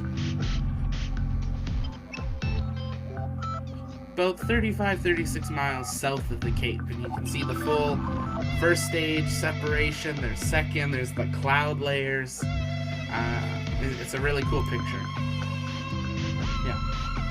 But if you're in our Discord, jump in the Share Your Stuff channel, and that's where you can see it. And I'm not sure if that's entry burn, but I think maybe there's even entry burn in the photo there. So.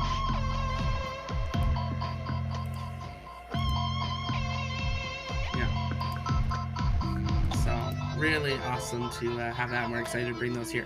I mean, if we had Starship testing today, there's another thing, so lots of options.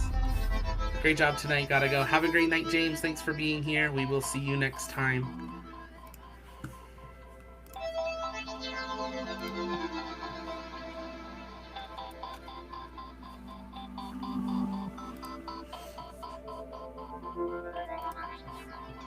But I think while we wait, we will give it a try. We're going to make a quick adjustment here with our screen share of the broadcast, so we don't lose it. And maybe we'll play up some Kerbal. It's probably a bad idea, but you know what? We're going to try it anyways. Because why not? I'll keep this here.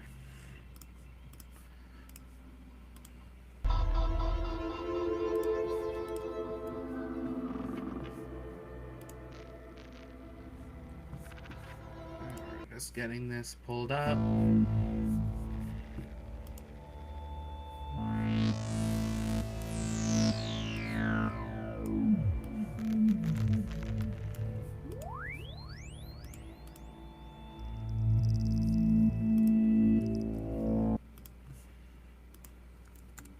If you have questions, though, drop them in the chat.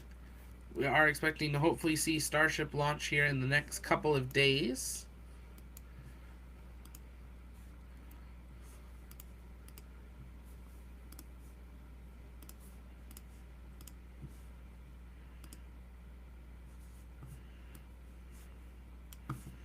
There we go. We're going to pull this feed back up here.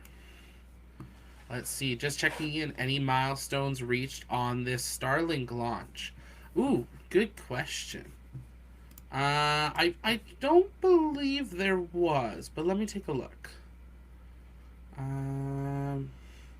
They've set so many records in the last little bit that it's harder and harder for them to beat it. It was the 3rd fastest turnaround time. It was 36 days. There's 2 records at 27 days, 4 hours, and then there's just minutes apart. 115th Falcon 9 launch, so sort of a nice number there. 12th launch for this year, 4th launch of a 7th, the 4th time a booster has launched 7 times. Is this the Life Leader booster? No, this is not. So we do have one booster that is at, let me double check this. We should have a booster that is at 9, and we should have a booster that's at 8, and now we have this one that just finished at 7th, so it'll be going to 8, if I'm remembering correctly. So, yeah, lots of life-leading boosters there. Lots of people wondering which booster will be used for the Inspiration 4 mission later this year. We saw some tweets about that a couple days ago from Jared Isaacman, the commander of the mission. There was one. He did say one of the boosters wasn't going to be it. I don't think they were going to use the same booster as Crew 2 used. But there's a few other boosters. They also could have a new booster, which I'm wondering if they're going to do a new booster and put the Inspiration 4 logo on it. And do, maybe something fancy on the booster or something. That's possible there. So, all 3 rockets have launched tonight. Yes, they have. Yeah, we have had all 3 that have launched. And, let's see here. How long have you been covering space news? Oh, perfect. I see Marcus has done that. So, January 1st, I launched the channel. And, so we're coming up January, February, March, April. So, we just finished 4 months. Going into our 5th month.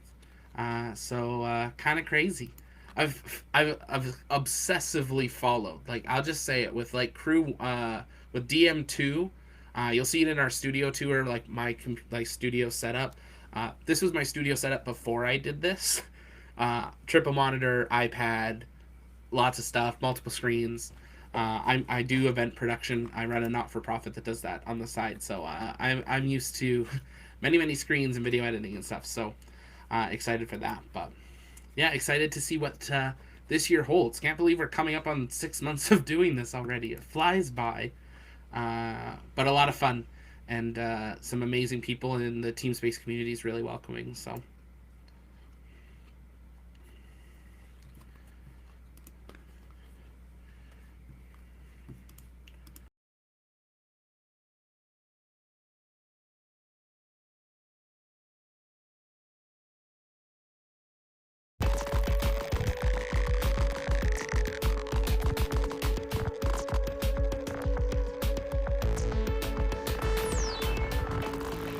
yeah, great comment there, Josh, about the new ship. Yeah, so Miss Tree and Miss Chief have been retired, the 2 fairing catching ships. You scroll back in our Twitter at TLP_official. We tweet out some photos and videos from NASA spaceflight who are on the ground there with their fleet cam and their crews to capture them departing with a water kind of fountain farewell as they left the bay and the harbor. They have been, I believe, sold and will no longer be used. Elon confirmed that it was a great idea. I believe they said they had made 14 attempts at catching and only had like 2 successful out of the 14 times out of like 50 missions or something. It was just so much more work to send 2 ships out and all of that it didn't make sense for them to continue. So they bought a new ship, and that is the... it starts with an S.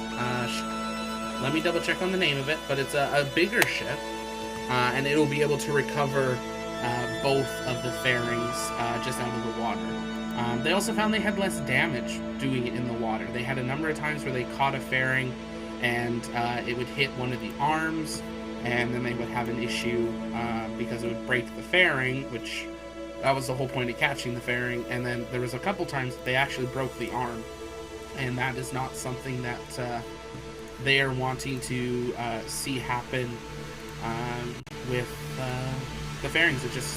It's a lot more work. So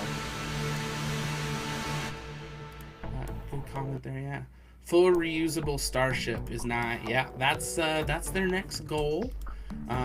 For it is seeing that fully reusable system, and that'll be a huge step forward. And then the next step after that is the man-rated missions. Are all the SpaceX boosters available for man-rated missions, or only a subset? I believe now they are. Originally, it was NASA didn't want to use they didn't want to use capsules again, and they didn't want to use boosters again. During the DM2 mission, they said, okay, we'll use the capsules again. They were happy with it. And then, like a month later, okay, yeah, your boosters are proven, we'll use the boosters again. They're cheaper. That's probably why they finally said yes. Also, SpaceX has such a good record. The few times they have had, I believe all the times they've had a failure has been recovery. It has not been during launch, other than in the early years. So Falcon 9's a safe rocket to launch on. The recovery, every now and again, they have a little issue. Sorry. Yeah, our Discord was saying we don't recall a Block 5 that has had a failure during launch. So that's a really a big thing for a rocket for how many they have launched. This is the 57th Falcon 9 flight with a flight-proven booster. So the fact that they have flown 57 times, and I believe like 56 of those they have recovered, or 55 of those, like it's pretty close that they've recovered them every time. There's only been a few failures, and those were the very first ones, which was the whole point. Okay, we proved a rocket, we can now get capsules into space, now let's try to recover it. And that's where we're seeing the big thing with Starship being a bigger issue. Or not issue, but why a lot of people are like, well, why aren't we just like launch it? Let's get going. Starship has to be able to land. Falcon 9 didn't. So it's a little bit different there. And that's why, you know, like when we see the BN2 launch and the Super Heavy boosters for Starship launch, they're very much like a scaled up Falcon 9. Different engine, obviously, and there's different propellant. But the basic science is there. So they know how to do it. It should be easier for them. Easier, it's rocket science, but easier for them to do. The Starship is a totally new vehicle. You're talking about launching something 16 stories tall. We're literally launching a skyscraper. Most hotels are shorter than that, unless you're in like a major downtown hotel. So, yeah.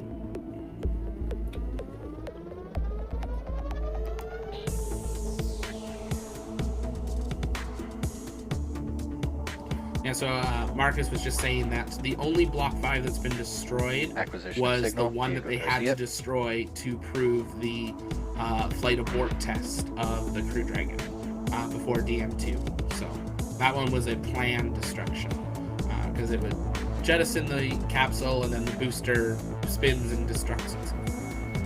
Elon dropped the idea of repulsive landing Dragon when he got that glint in his eye named Starship. Your explanation makes sense to scale down the fairing recovery. Yeah, I think we all wanted to see that the propellant landing and the engine landing. I think that would have been cool to see. But there's also something I think really special about having Crew Dragon recover the way it is, and Orion will be the same. It's like Apollo. And I think that's something that's really neat, especially for I would say my generation, and probably a lot of generations that weren't alive during Apollo, but have lived growing up knowing it. There's something about seeing that capsule under parachute slowly descend back to the Earth's oceans, and that I think is really special. And you know, we a lot better recovery, a little better camera, so we can see it now, and stuff. So I think that's an exciting thing. Starship, that's not coming down with parachutes. That's just going to be a cool thing to watch land. Again, 16-story tall skyscraper, just, you know, coming in for a landing. We're coming up here. We've probably got, just double checking our timeline here. We're about 5 minutes away from when we're expecting to see SES-2, or the second engine, start.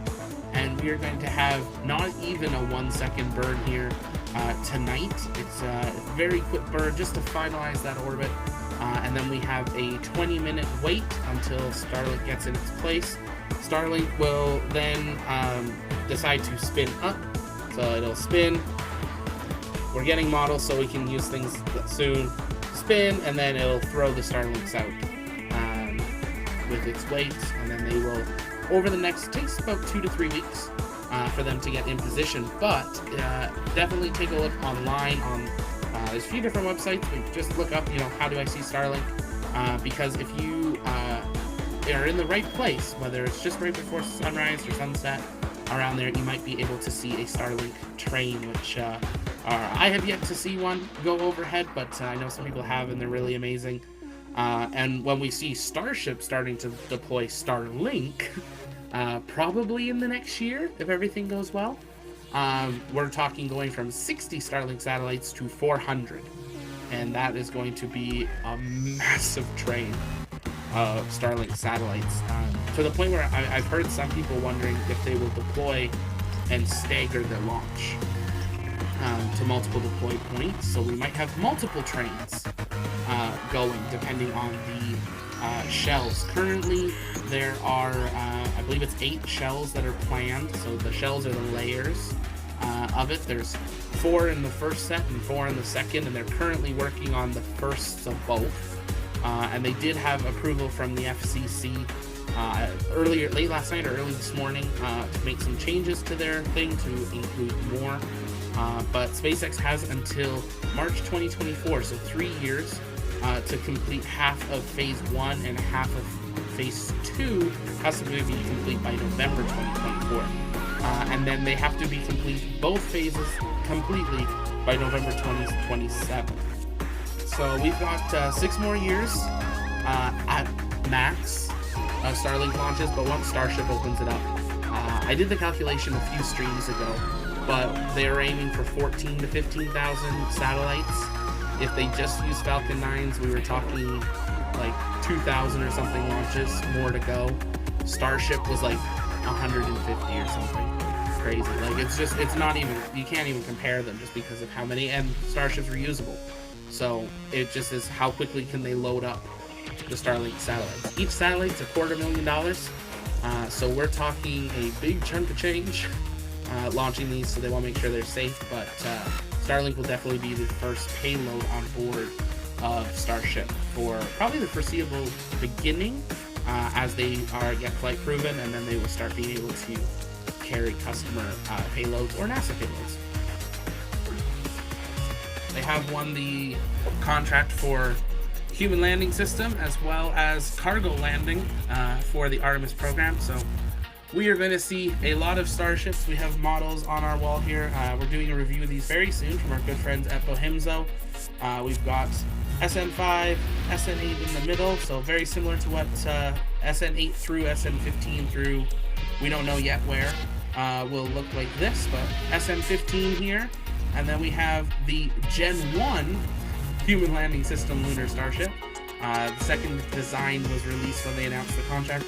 And then we have what the current design for the Mars Starship will look like. So we'll keep adding those things to our friends at Bohemzo over on Etsy. We'll make sure to drop some links in the description later tonight for that, and stay tuned on the channel for an up-close look at those. We've got our Crew Dragon as well, Starhopper, lots of things we'll excited to show you.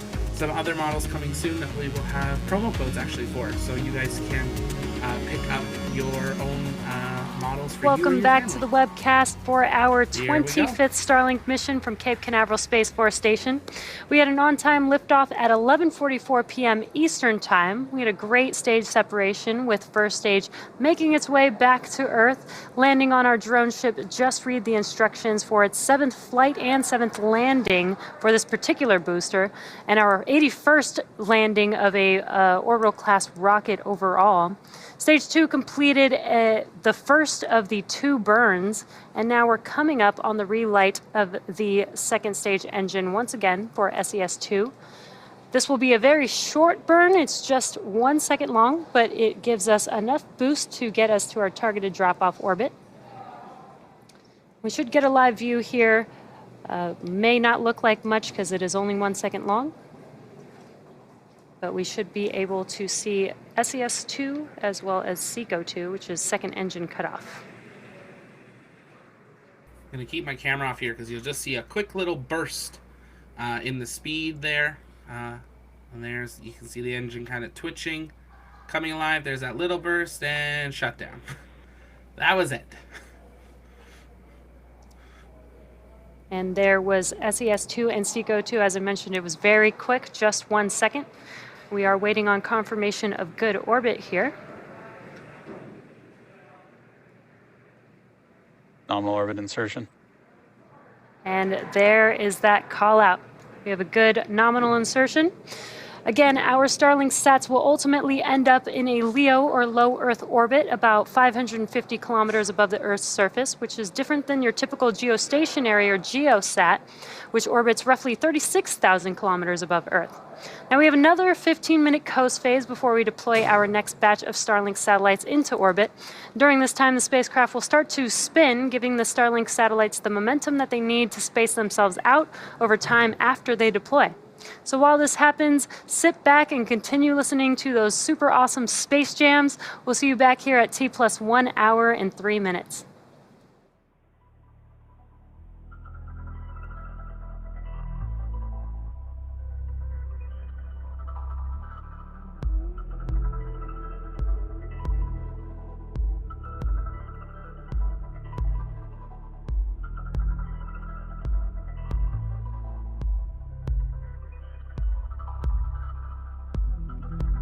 Expected loss of signal, Diego Garcia.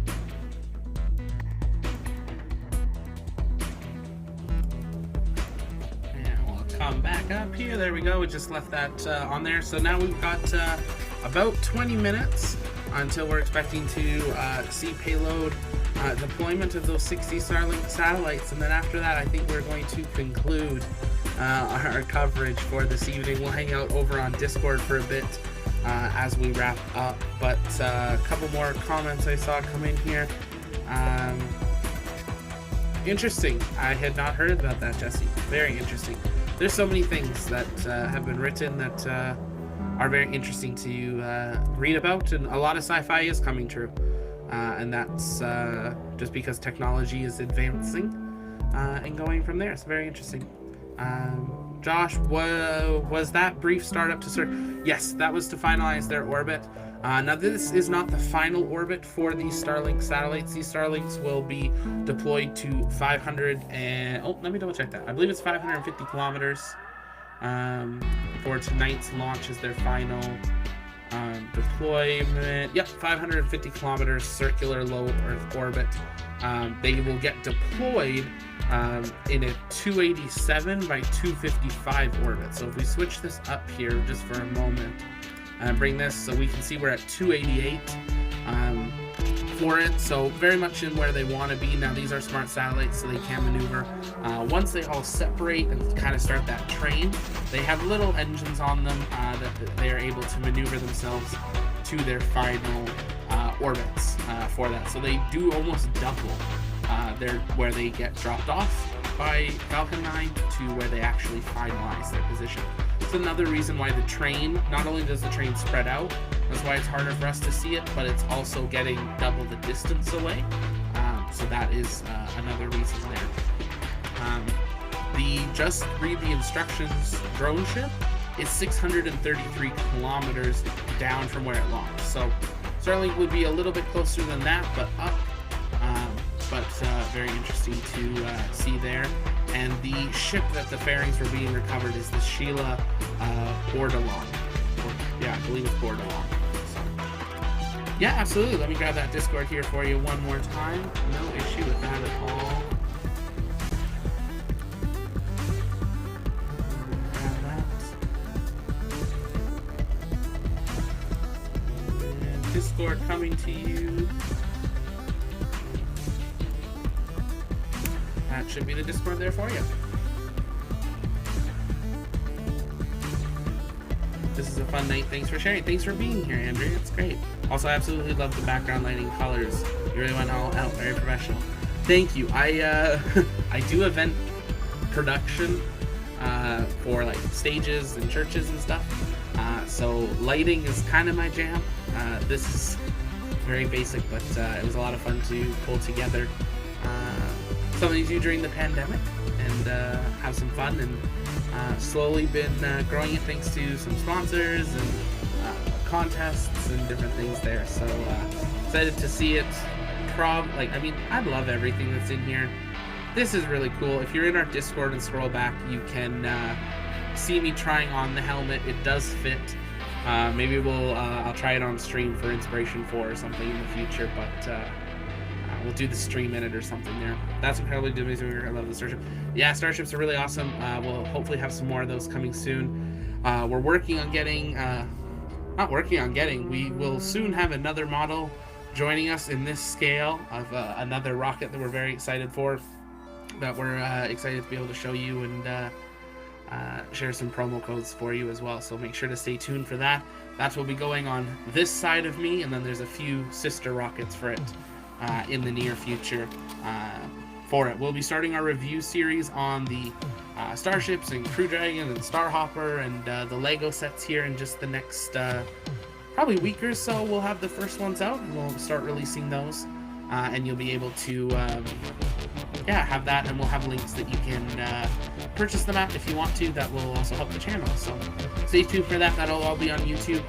There's going to be a new playlist for those that you can find there. If you want to watch me build the ISS, the shuttle, Saturn V, there we go, Saturn V, or the Apollo lander, we do have the videos from very early on in the channel history. I mean, the shuttle was a couple weeks ago, but the other ones were some of the first streams for it. Yeah, check that out. Awesome, I'll take a look.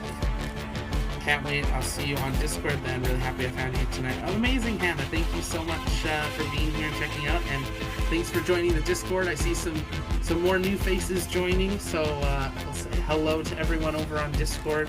If you haven't joined it, we do have our Discord for free for it. There will be some places that are locked down for our Patreon, just for some perks and behind the scenes and stuff, but we want to build this community. We want you to be part of it, and Discord is the best way to do that and have direct access to me. So excited for that, and you find things out before Facebook and Twitter normally do. So join us over there if you are interested. Discord, you don't need to, you sort of make an account, but not really. It doesn't cost you anything to make it, so if you're not wanting another social media, it's an easy one to get into. It's basically like a big chat with some side things. So we might do a video that kind of breaks down our Discord in the future, because I'm new to Discord too. It's a new platform, but it works really well. We're coming up about 10 minutes until we should have payload deployment.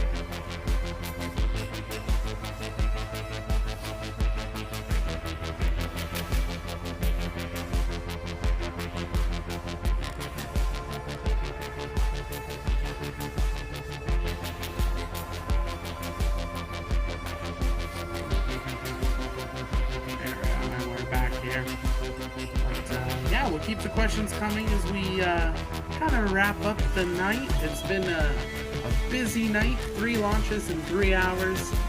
We hit our 1,000 subscriber mark. We've surpassed 1,100 tonight, which is crazy to me.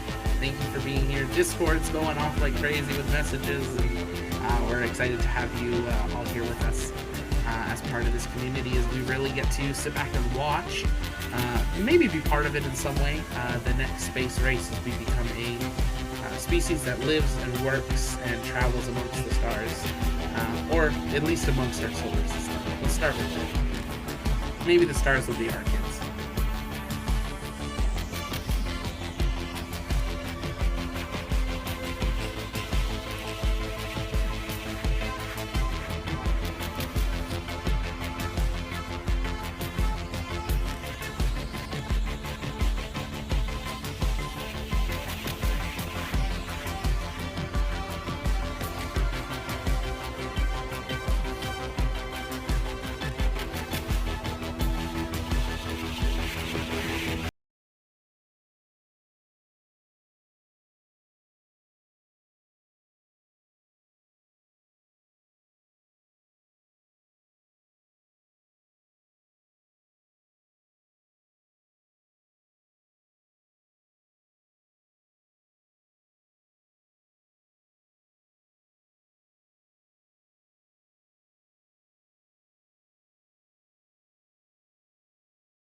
benefactor and commander of the Inspiration 4 mission. Just a day after the announcement, we had the first sit-down interview with him and asked a bunch of questions, and one of them was, do we know what capsule? And he teased which one it was, and it was very clear which one it was because there's only one Crew Dragon in orbit at the time, but did say that once it brings her crew home in due time, it will receive a new name. So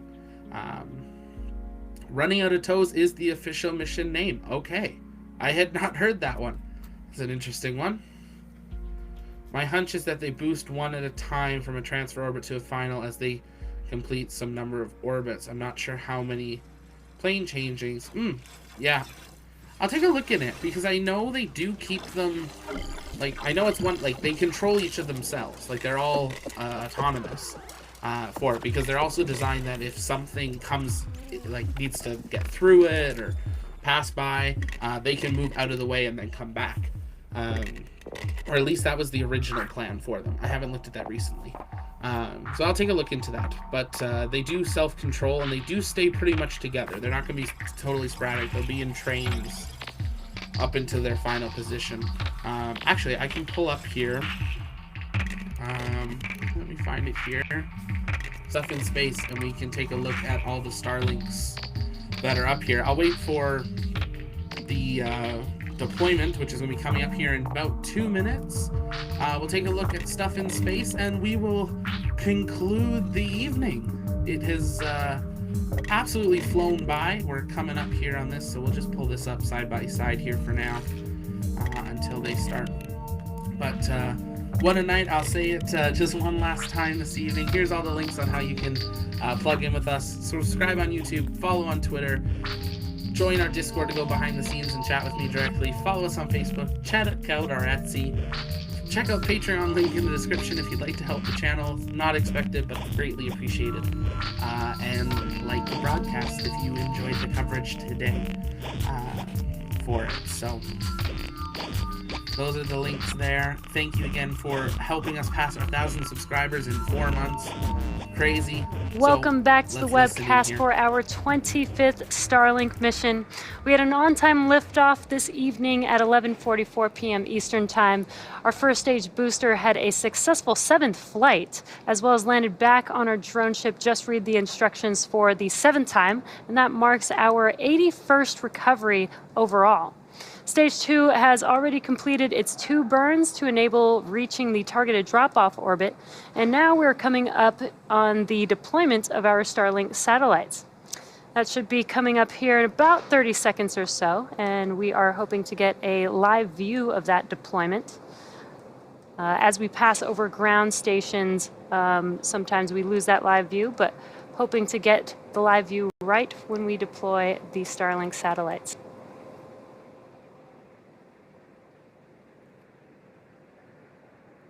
And there they are on your screen. An awesome view from space. Just waiting for deployment. Beautiful view. And we're going to see, we might see it, but there'll be a bar along the entire length that separates, and then they will slowly, kind of slowly, peacefully crash into each other as they float out into orbit. And I believe that's the moon. Yep, that would be the moon. That we're seeing off in the distance, I believe. Yeah. Electron does have really amazing mission names. And there's that bar. And we have deployment. And there you can see and hear that call out that the Starlink satellites have deployed as they are drifting away from the 2nd stage.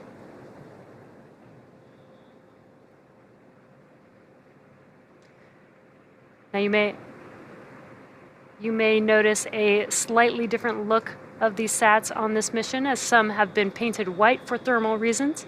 This will not impact the satellite brightness since the painted face is facing away from the Earth.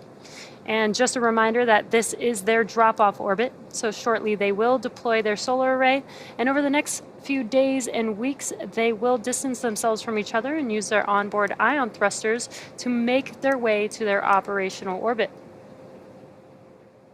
And that brings our webcast to a close. Thank you to the Range and the FAA for supporting today's mission. If you're interested in Starlink service, head over to starlink.com and sign up. Thanks for joining us and have a wonderful night.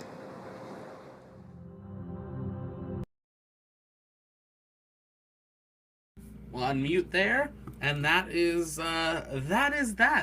That is 3 launches in 3 hours and 38 minutes. Before we wrap up here really quick, I'm going to pull up Stuff in Space, which is a really great way to see what's in space. It's literally stuff in .space that you can look up online. We'll pull this feed up here. And you can search absolutely anything. So, you know, International Space Station. And this debris from the International Space Station gives you the year, different things. But if you go in and you just type in Starlink, you could search for one very specific satellite if you wanted to. But this is the current layers of them in orbit. I don't believe this shows generally them until they're in their final orbit. But you can see the differences, which is why, you know, the US, some places have a really incredible coverage, and they're finishing up with it. I believe they said they needed to get to launch 28 for their full global coverage, where absolutely every inch of the planet is covered with at least what they would consider as their minimum for it. But this is a really great way of checking it out. You see they had a polar launch that they did, so they had a sat there. So lots of options there. So definitely check that out, stuff in .space, to get a better idea of what's floating around in space. There's so much to it. Zach, you might research why SpaceX has 300 Starlink satellites in a parking orbit waiting for who knows what. Interesting. I hadn't heard of that one. Parking orbit. Do they have Starlinks in a parking orbit? I believe they all had gone to their position.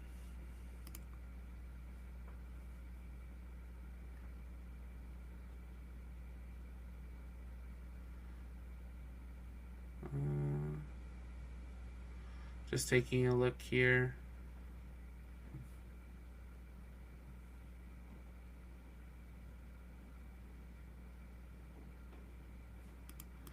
Taking a look at the deployment here. So it looks like they were launched for possibly replacements units, and 43 out of the 50 of them, looks like some are moving up and some are moving down. So it looks like they were spares, yeah, that were kept in case they needed to do replacement. But we'll take a look, and we might tweet something out there. But that is going to do it for us here tonight. Thank you again for being here. Make sure you check out all of our social medias and connect on there with us. Subscribe on the YouTube channel. Share our channel with your friends if you like our coverage, and invite them to join us for the next one. We will be live on Saturday for Crew 1 as they return home. We might be live on Friday if they're Starship ones. We generally know we'll be going live within just a couple of hours, depending how testing proceeds or depending how clear the cameras are. But that is going to wrap it up for us here tonight.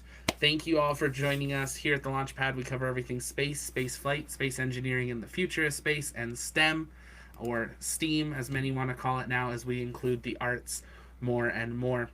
If you have questions, connect with us over on Discord or Twitter, and we will see you very soon. This is Zach with the Launchpad signing off. Have a great night.